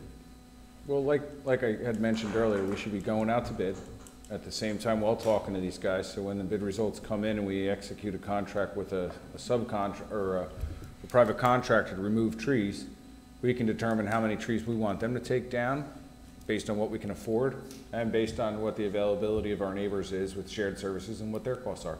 But, well, I don't see why we should hold up either. We should be moving forward with both full steam ahead. I agree, but that's not what was talked about earlier tonight. Well, that's, what I, that looks like this is gonna be our worth reality it. in the near future, absolutely. Any other old One other business? piece of old business, I think it was maybe May or June, we talked a little bit about doing some strategic planning for the borough. And you and I had a conversation about that at the meeting, Mr. Mayor, and I believe we left it off that it would come from finance, administration, and planning to set up the strategic planning, put something on calendar to kick it off, and I haven't received anything. Are we still trying to do that? I would suggest right now, probably within the next couple of weeks would be the best time to do that. Okay. Because right now people are back from vacations, the beginnings of school. No, I know it was So summer. now would be a great time, Council President Dixon, if you guys want to jump on that, I think that would be, it's paramount. Because you guys have to really, it's generated from you folks. Where's Milltown going? Where are we going to be? What we want to be? And really, since you guys hold the purse strings, it should really come from you. I'm most comfortable, from my perspective, that it comes through. So we would start it and then open it up to the stakeholders and do that. Yes. Yeah, So I've been waiting to hear something to Right. say that at least we're going to start it. yeah, That would be great. I thought we were gonna be on board with that, because aren't we starting financial discussions for our budget for next year? That's is all that's different. budget. This Yeah. is strategic plan. This is No, all- I understand the difference between the two, but I'm saying in conjunction with the budget, because it's gonna be what sort of burden are we currently putting on residents, and what would we like to try and accomplish at the same time? No, No. because that's what we're doing in finance. What the strategic plan is the residents telling us what's most important to them, not Absolutely. us telling them what should be important or what we're going to spend on, but for them to say, if you have this amount of resources, this is really what we think is important to preserve our home values, for our quality of life, for a variety of issues, and maybe divvy it up into different buckets. But it's totally different than us as the finance committee saying, okay, here's what we're going to spend on. I think it's a great idea. We need to listen to the residents, but one thing we always need to keep in mind is that while residents have their own bubbles that they live in, this neighborhood is important to them, or this area over here, Right. some things that are probably never gonna come up is something like a force main replacement. Right. I mean, they never think about flushing the toilet until it doesn't flush. Right. But, So- but if we kind of live in a bubble too, so if we have a bubble and they have a bubble and we all get together and meet, we Bubble can glasses, pop champagne. some, exactly. Beautiful thing. I like that. Okay. Any other old business? I've got one, Mr. Mayor. I could save it for council comments, but whatever, they all blur together. It was brought to my attention a couple weeks ago that maybe my comments up here were deemed somewhat insensitive to a group of people, and it truly hurt me because I do have a lot of respect for those people. And I'm talking about when I said we need to bite the bullet. And when it came to finances and when it comes to the water rate increase. And this was brought to my attention by a veteran who said, there's a lot of people in this town who have literally bit the bullet already. I mean absolutely no disrespect. I was just simply paraphrasing, trying to get a point across that the burden of paying the bills lies on us, the residents. And we all have to chip in a sense, to do so. So if I've offended anyone, I do apologize. I hear you. It makes me feel sad. I truly value our veterans and all they've sacrificed for us. So I would hate to think that any of my comments up here have upset them. But I hope you accept my apology. So that's it. Thank you. Any other old business? Seeing none, any new business to come before the council this evening? Yes, Mr. Mayor. The Masons, again, will be giving out free hot dogs, and I didn't put a resolution together. So I wanted to know for council approval if we could waive the food license fee. They are a nonprofit. They're doing a great deed, and it's something they've always done. And I believe they're doing the child ID program as well at the senior center. But I'd just like to know if council would like to waive their fee for Milltown Is Day. that something that we could, Sure. we You could, can do it by concurrence. by It's not an expenditure, you can ask for council concurrence on the subject. Okay, would the council agree to that? Concur. Counting of the heads? Yes. I'm Okay. seeing a lot of yeses, so there we go. That would be a yes. Thank you, I appreciate it. I'll close new business. Audience comments, please state your name and address for the record.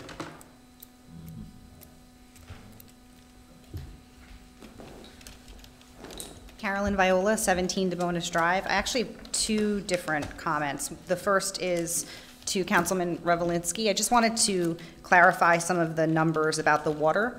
You said 49,000 was what we brought in. That's profit, right? It's not profit, no, we're not banking that money, that goes to pay bills. So how are we I thought you were referencing how we're tracking toward making up the shortfall. Do you have any sense of that? Yeah, but I don't want you to No, I use the know. word That's why I profit. want to clarify. So Do you have any sense of that? what it is, we use a billing system called Edmunds. When we evaluated what the rates should be to determine how we're going to make up the money, we utilized Edmunds, and essentially we were able to use, I forget the term that they give us, but let's call it a dummy platform. It's not active, it won't impact billings, but you can use the numbers and juggle it and see how it impacts your budget overall. Or like a trial. So what we, what's that? Model. A model, yes, very good, thank you. A model. So now that we have the new rates in place and we've sent out within 1 month the first round of billings, we use the model of last year's rates based on this year's usage. So actually, what it would be had we not changed the rates at all versus what we did today. And in that month, it increased $49,000. Now, when the rates were implemented, the plan was we would be implementing them and have only 6 months to make up the $300,000 in the budget shortfall until December. So December hits, you've got 6 months of billing at new rates, and you hope to make up that money.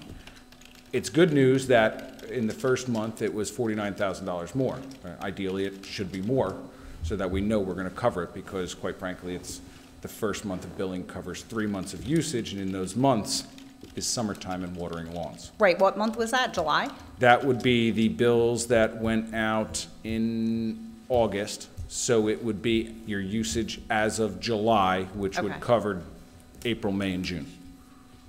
Is that, Yes, that's right. So- Depending on so your then you get- cycle, yes, roughly in those right, times. April, May, right. So we have multiple cycles, so they all Right, hit so at the way, different just the way it times, falls. but So the roughly- next round will be 2 months, whoever gets those, everyone's billed quarterly. It's just that we build different sections of town each quarter to keep cash flow moving. So the next round will be May, June, July, so those folks will see a really high bill because it encompasses 2 months. Can't wait. Can't wait. I think I'm in the same boat, and a new meter that's gonna capture all the water I use. And then the next group will be that. But it's not to say that anyone is getting billed at a lower rate for a certain period of time. Everyone's getting the higher rate, it's just when you receive your bill. So it's Okay. very good to know that in the first portion, we've hit 49,000. Because out of 6, we're very close then projecting to hitting the $300,000 shortfall. Okay, so you're going to continue to run that model along the way? to Yeah, we're see- gonna, yes, just so that we can track, did we make it this month? How much have we made? Are we getting closer, or did people really turn the faucet off with all the rain in August, and we only brought in $13,000 more? Okay. So if the shortfall's made, have there been discussions about the plan, how it happens then? Not yet, that's why we're gonna meet, and it's a good thing that Councilwoman Mayor's on both utility and finance, because we can discuss, I threw you under the bus there. We could discuss what improvements need to be made throughout the town to address the residents' concerns, whether it be brown water or lead. There's some funding now that the DEP seems to have changed their rules in addressing lead in the water, spending public money on those services. And how much we can afford to cut back in order to give back to the residents or give them a break. One of the reasons that I feel so strongly about the meters is, while we have the revenue in place at the higher rates, implementing new meters, we should capture it all and then be able to really lower the rates in order to, because now we're accounting for all the water used and not missing some, if that makes sense, right? If your meter's reading only 90% of what you're actually drawing, you're getting away with 10%, but the borough's got to pay the fee for that 10% of water to New Brunswick. Right. Follow? Yep. Okay.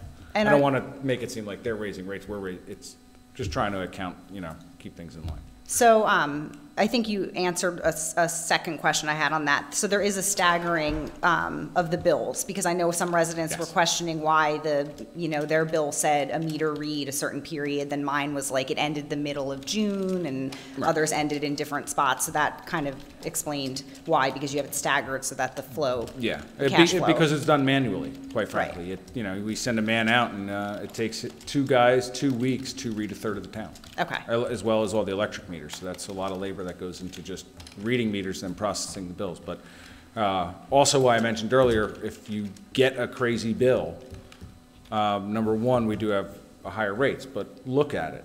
Your meter reading's on there. You can go in your basement or wherever your meter is and read the numbers on the top, and they should jive, meaning that the number on the bill should be lower than the number that's shown on your meter at that time. Okay. If it's higher, then there was a misread, bring it to our attention. But, Okay. So at what point do you think residents would start to hear word of the plan for any type of rate adjustment? We honestly wouldn't be able to determine that until the close of the year, when all the bills come in and we see exactly what it was. So you're looking at the billings that would go out the end of December, how much money has come in and who paid their bill and what's outstanding, close of January, evaluations of any additional costs that we may have had to incur. We did have a hydrant that was hit over on Cook Campus, had to call the emergency contractor out for. But sometime around next year, typically we amend the utility rates in April, or for implementing in April, because by that time we've got a lot of our budget numbers together and can implement those changes and know that it'll impact the latter 6 months of that year. Okay, thank you. And then on the special project coordinator position, I don't want to belabor this because I know Councilman Ligotti, you felt the pain of that discussion and vote, but I know a lot of people are watching at home more than ever because it's being live streamed, which is great. But I just had a couple of questions. So the amendments were not passed. Can I answer it for you? Yes, please. It was a colossal waste of my time, of your time, anybody who's watching on live stream's time. If the members of this council knew they were going to revert it back to the original resolution, why waste our time in interacting throughout the whole thing? Why waste our time? They interacted with us, came up with ideas, tried to give us solutions, and already had a predetermined plan on what they were going to do. A colossal waste of our time. There was legitimate, good suggestions. There was legitimate, good solutions to this issue that they already predetermined. The people who did that on this council today totally disrespected 3 council people up here on not even caring what we had to say. And I'm sorry to say, that's not the first time it's happened.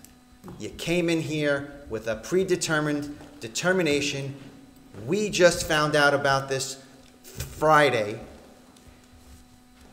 It was awful to do. I apologize. I'm not saying it to you, No, Ms. I know. Viola, but it was awful to do. It got me really- off my couch to come here live to make a statement about it. Totally awful. There was no compromise whatsoever. None. They'll respond to this. They'll have a cute remark. They'll have an answer. Please trust me. They had no intention of doing anything but that original resolution. So the amendments, as discussed at length, were voted no, and the original resolution was passed, as is. So the special projects coordinator will still report to the mayor. Yep. And not to the full governing body or the BA. Correct. Okay. I voted yes on all the amendments initially, Just You did. Then you put should that have out there. voted It no. didn't matter. You should have voted It no didn't on the matter. original one then. It didn't matter.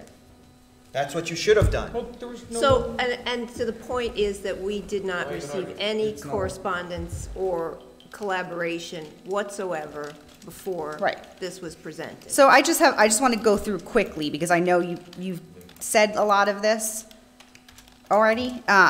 Why isn't this role part of the construction company that's building the facility? I didn't hear you, I'm sorry. Why isn't the role that was just hired Right. part of the construction company already? Why, it sounded like there's some double payment happening between the architect, and I would assume there's a construction manager or project manager on the site. So why is there an additional position? Very quickly, is there not a construction position already with the construction company? No, you don't want the fox watching the hen house.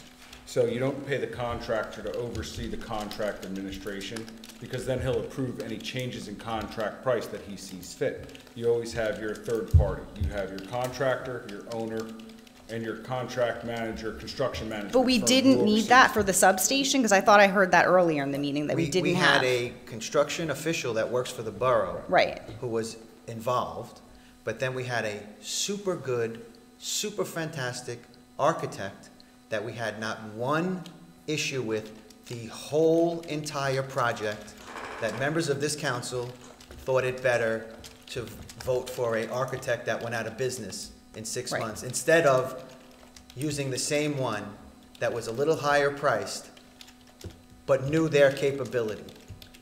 Right. So it And sounds just- like this Karen, is a excuse me. Band-Aid to that. Just to piggyback on that, there was also an electric substation committee. And CME did the oversight on that project, the whole project. And as Councilman Legati said, not one issue. CME did the oversight on currently doing the oversight on the site work that's going on now. All the groundwork, all the pipes and everything. Once that's completed, they go away. Right. So why are we changing the formula for that on this project? You'd have to ask. I think Councilman Revelinsky said it best. We want someone in our corner, someone who's not paid one way or the other. Just, they're paid by the borough to look out for the borough. The business They don't make administrator any- can do that. He's qualified. So was the position posted, or this person was just selected? It was an appointment by the mayor. Is that normal practice, that someone just gets appointed? Because it seems like it should be something that would be posted, or there would be some sort of search for a person? For some positions, it is. Like what? And for other positions, no, they post publicly. Like what position normally gets This one, for appointed by the example, mayor? The gentleman was heavily involved with, who the mayor selected and proposed for appointment, was heavily involved in the design and a lot of all the phases leading up to this, and would be intimately involved in the facility after construction. The answer to your question is not one. This is the Okay. first one. I won't answer then. That's fine. She asked you So, a question, you went 5 other ways. She asked you a question, not once. This is the first time. okay, so the timesheet situation, this person's going to be doing 15 hours additional? According to the resolution, yep. And it was passed that it was going back to August, Yes, even though the person has not done any material work that's yet? correct. Mr. Mayor, do you have anything to say? Because I know people are watching at home, or they're going to watch the recording, that you have to admit that me saying it out loud, it sounds ludicrous. How can you pay someone for work that hasn't been done? He has attended meetings, answered a lot of emails, discussions with members of the engineering firm, people with the architect's firm. He's done quite a bit of work. And you have proof of that? Because I've I thought I heard discussions about with him. reports that don't I exist. would imagine he probably wrote it down or has a record of it, but until he is going to be a paid employee, really he was just kind of doing it for me. But he's going to be, I it was don't just spend voted that my- he's a paid I employee don't- dated back to August, so he should have proof that he worked the months of August and now half of September. Well, yeah, he was here. He was working. Getting paid as a code enforcement officer. Right, so how do you know he was That's called doing double his dipping. one of 3 jobs versus this extra Well, we special have- position? Like I said earlier, we have many employees who do several jobs here, and they do them concurrently throughout the day. We had a business administrator, or a CFO who was business administrator at the same time as I believe our present one. He gets paid to be the VA and the CFO as the day goes on. He doesn't punch a clock and take different times.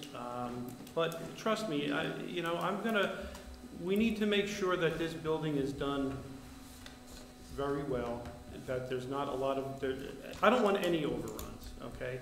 Right now, the municipality does not have anyone looking out for the municipality itself.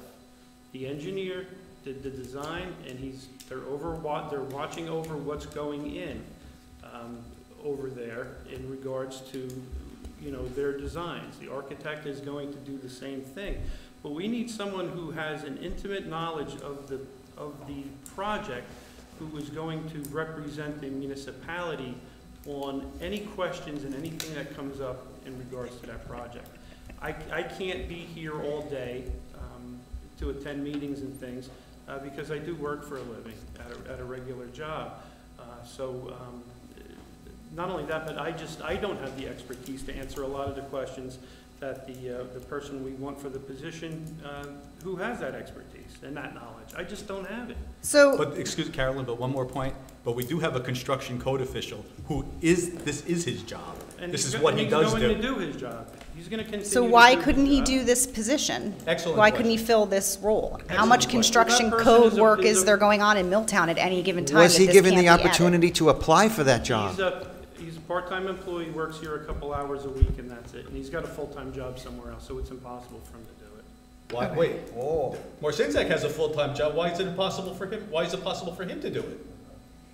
Whoop, put your foot in your mouth there, Mr. Mayor. Because he would agree to do it. Whoa, quick shot. So Why wasn't it 55 hours a advertised? week is I run a team myself in my day job, and when I get a timesheet for 55 hours a week from them, it's a heavy lift. So I just find it hard to believe that this is I've been working those hours for going to be over 35 years. So. going to be something that is going to be justifiable, and you're going to be able to look at timesheets from an individual and know that it's a legitimate I trust expense of their that time this council and our is money. going to scrutinize anything that this gentleman does.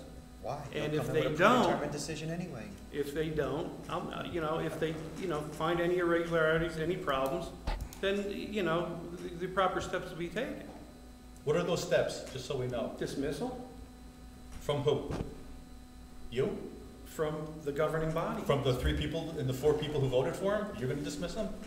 Sure. Well, it would come at the recommendation of the BA saying he's not doing his job, and I think there's time to terminate. That's how this works. We don't run the town. We pay bills, we pass laws. He doesn't report to the BA. Then tell that to the mayor who put him up who came up with this. Right, and Right. all information that I get, you're all gonna have. So, Mr. Mayor, on this 80 hours that you work, do you work 2 jobs or 1 job? Excuse me? Do you work 2 jobs or 1 job? Where I don't. You said you generally work 80 hours a week. I work anywhere from 40 to 70 some hours a week. Is that 1 job or 2? It's actually 2. Oh, okay. So you have the same setup, 1 job and then a special job? Yeah, as a matter of fact, I'm a full-time land surveyor and a part-time cat operator. Gotcha. Okay. So Excuse me, ma'am, before you just go on, may I just respectfully remind the council, this is public comment section of the agenda, and also we do have 2 attorneys here for executive session, so. if we- okay, I'm wrapping up. I just, this is very reminiscent of the water vote and situation that people came out for, spoke pretty passionately about, had very good ideas, and it got pushed through anyway by people with their own agenda on this council. And what makes it hard for us, Mr. Mayor, with all due respect, to trust what you're saying is that we're hearing clear as day that the council didn't know about this. There was no discussion. It just got jammed onto the agenda. Now it got jammed through with a vote. And you're asking your council and by proxy the residents to just trust that you're going to watch this person and make sure this role is justified and they're doing their job and that it's a valid expense of taxpayers' money, might I remind everyone. But there's no trust in that because we've seen what happened with the water vote and now we've seen again what happened with this. I mean, blatant enough that I was watching it on YouTube, and I got up off my couch, obviously, and drove here, because it's mind-boggling to me. I mean, it's transparent as day to me and many residents in this town what's going on this council and in this town, and elections are coming up, and even more important elections will be coming up next year, and you reap what you sow. Absolutely. Thank you. Thank you. You know what, I just have a quick question. Mrs. Viola, since you're here, we talked a couple meetings ago about, Mayor Stieber said he could show in ACES that he responds to all residents' emails. Oh, that's right. And so I do actually, fortunate enough to have the woman who has sent at least a half a dozen emails. And I just want to ask you yes or no, have you received any response? And you know what? I'm sorry, Trina, or Councilwoman Mayor, I did forget about that. And because I rushed here so quickly, I was going to print them out. But yes, I am that resident that you can answer in ACES. So I have here on my phone all of the emails that I've sent to yourself, Council President Dixon, Councilwoman Kerber, who did respond to one. Councilman Revelinsky has been very responsive. Councilwoman Mayor always is. But never have received one response from you or Council President Dixon for emails that start, let's see, April 12th, April 16th, April 17th, April 20th, June 11th, July 11th. And then I gave up, which I think is what you just kind of hope happens eventually, I guess, to the residents who vote you in. But thank you. Why don't you respond? Respond to your residents. You work for us. Do you have an answer to why you don't respond? Sure. You know what you can do is, why don't you come on down, and you and I can sit, and we can have a conversation about everything that's on your mind. Why don't you answer your emails? I'm speaking to her. Well, I mean, I would ask the same question. I have a job too, so I'd rather just. I would rather sit face to face, because I think. Then send an email back saying that. Right. Excuse me?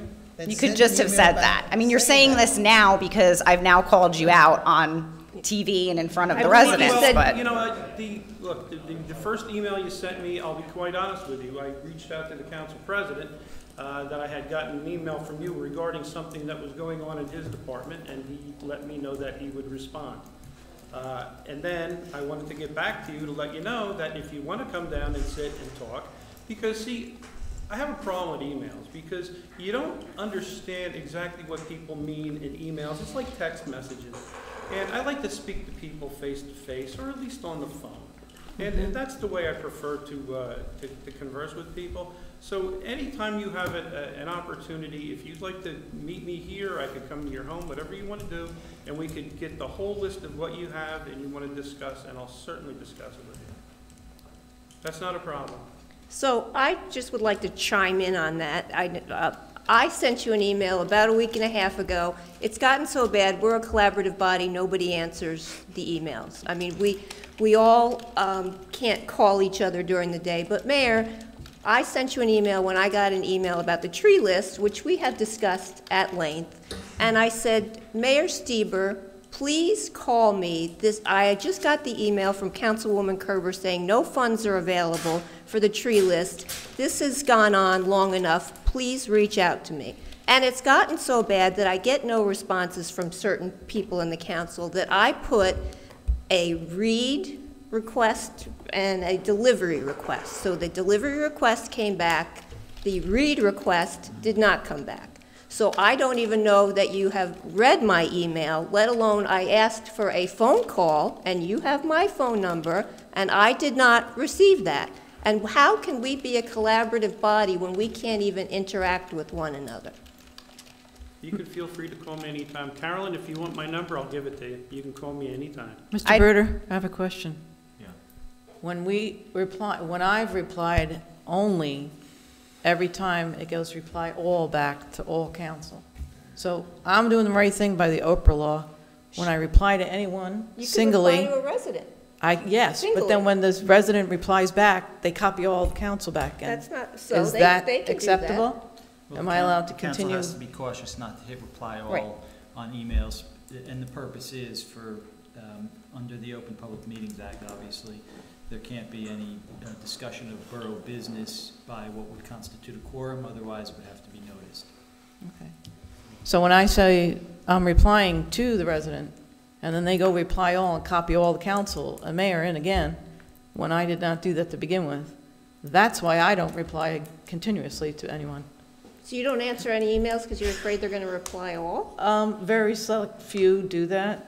Most residents I correspond constantly with. Well, I've never Really? gotten, I've never gotten If you one. reply just to her and she does reply all, it's only going to you. No, that's not true. Because yes, it I've is. seen, no, because when I hit reply and it only goes to her, it comes back to me as everybody's copied in. So, I did not so hit we're not reply going to all. be responsive to the residents of Milltown because is that what Well, you're then saying? you bring it to the council meetings. That's why I figured. That's why it's So in other public words, meeting. unless people come down here and talk, or unless they call Mayor Stieber's personal personal phone number, we cannot interact with the people that we're serving?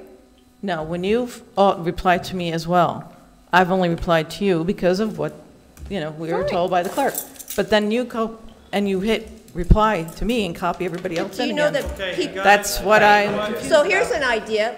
From now on, when anyone emails any of us, CC the clerk, so that at least you have proof that we're getting the email. Hey, we got about Yeah. $600 an hour sitting. Thank you. Yeah, sitting here. So we want to get them. Then in and answer out. your email. this year. That'll make it a lot easier. Any other Always do. audience comments?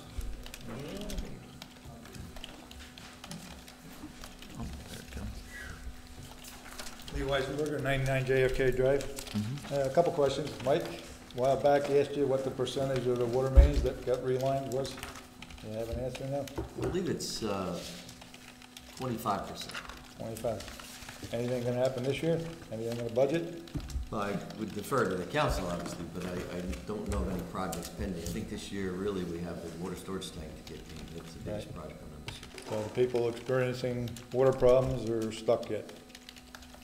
Well, this year we had a lot of groundwater complaints due to the timing of the hydrant flushing, so we're trying to stay on top of that a little bit more to make sure we reduce those concerns for residents, but without a big project in place, and these don't happen overnight, they take time to plan out and get the understand. funding in place, so it's on our list. It's one of the things the utility committee will be discussing as far as what projects can we take on without putting too much of a burden on the residents in a short time, and then what are the big ones that we have to really plan for and tackle?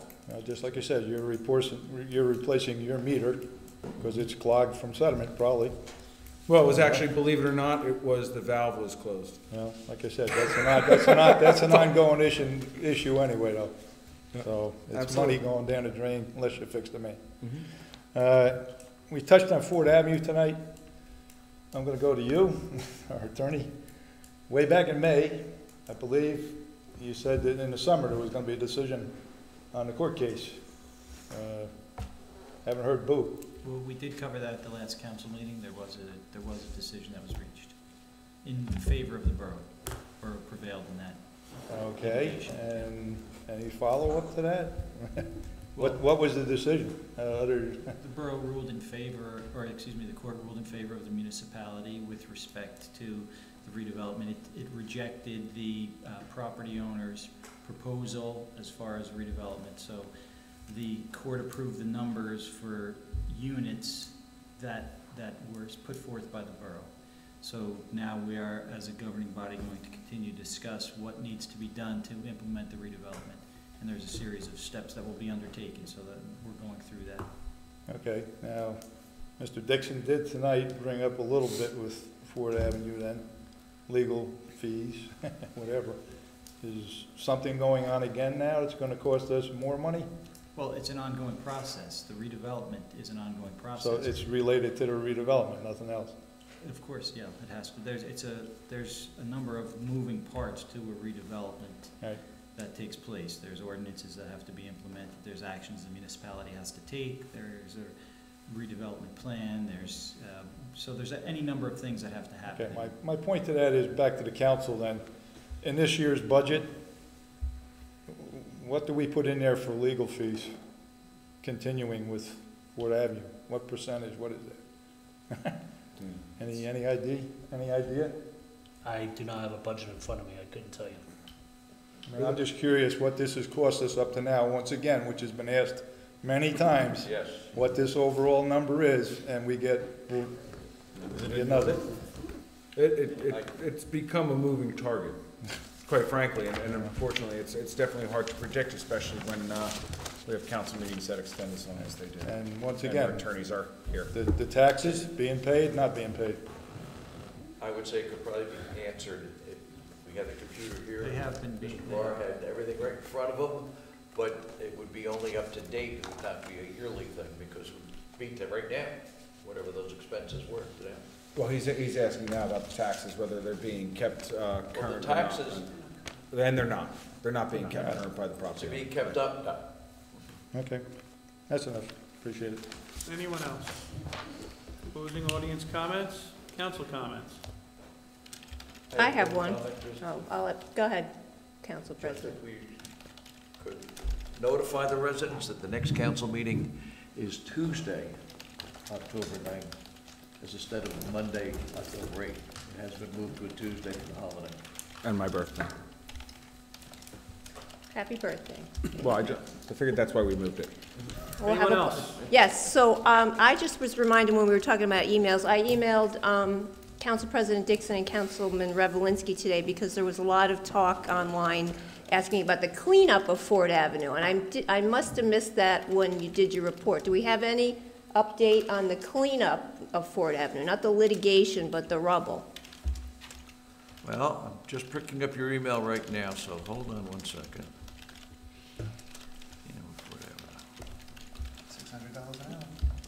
That's all right. We already flushed down the $1,000 down the toilet, so we can. Regarding do litigation, 600. which I could not answer tonight, and/or cleanup at the meeting tonight.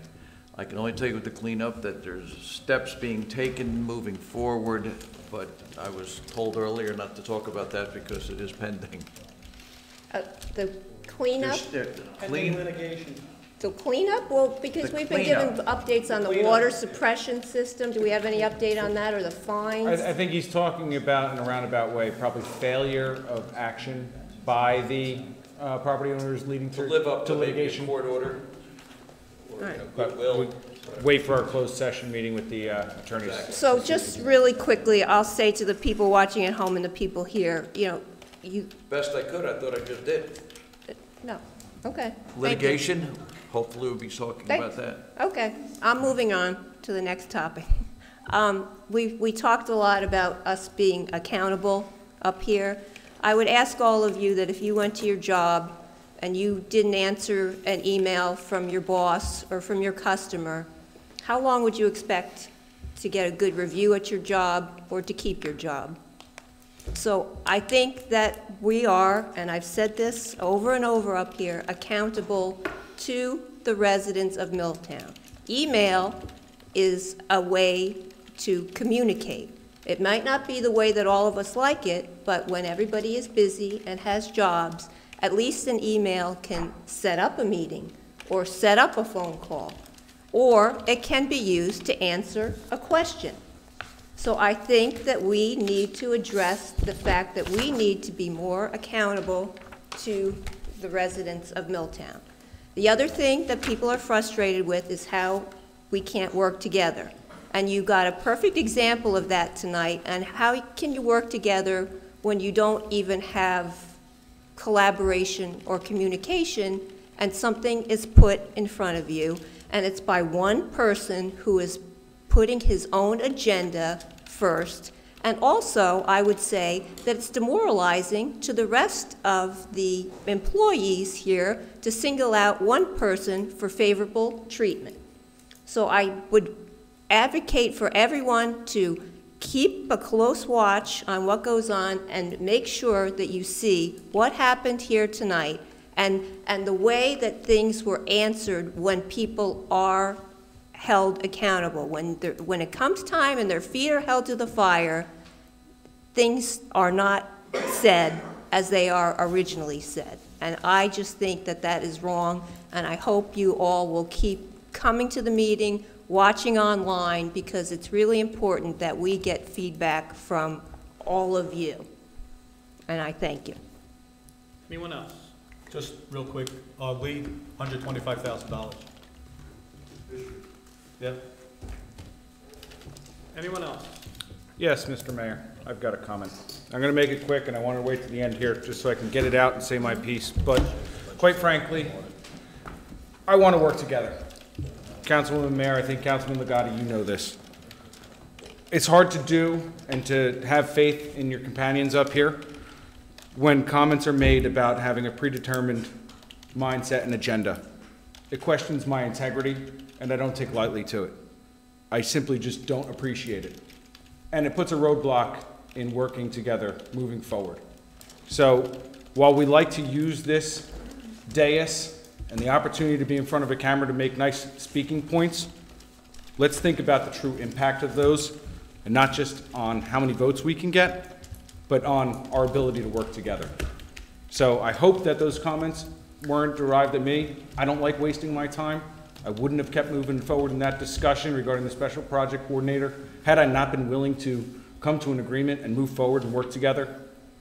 But to flat out say no across the board by everyone on the amendment showed no one was willing to waver at all, and we got to get this off our plate and move forward, and I feel strongly in the position. So with that said, I'm done. I think we have closed session, or executive Ms. session. Viola, So. those were the comments I was talking about when you asked your question, that they would respond to them, so you know. Thank you. Anyone else? Yep, just so everyone knows, I will never compromise my values and my beliefs to waste the taxpayers' time to vote on a political patronage job. That's exactly what you saw here tonight. Anyone else? Okay, with that all being said, mayor's comments. Man, I have a whole lot, but you know what? It's going on 11 o'clock. We've spent about $2,000 on attorney's fees. You know what, folks? We're going to entertain you now. Nick, will you read the executive session resolution? Yes, sir. Absolutely. Thank you. I move that resolution 18-259 to enter into executive session be approved by council, and that council will enter executive session immediately following the vacation of council chambers by the public. Second. We have a motion by Councilman Legati, seconded by Councilman Revelinsky, that we enter into executive session. Will the clerk please call the roll? Council President Dixon? Aye. Councilman Farkas? Aye. Councilwoman Kerber? Aye. Councilman Legati? Aye. Councilwoman Mayor? Aye. Councilman Revelinsky? All right. Mr. Mayor, we have 6 ayes. So moved. Okay, you don't have to go home, but you can't stay here. We're going to take a 5-minute adjournment to clear the council chambers and to, excuse me? Oh, you can kill it. Yeah. And then we'll be back. Gabriella. Good. Can you email me or something? Of this? Yeah. Emails or you just want? I want to do it at work so I can print it, laminate it, and I'll have it.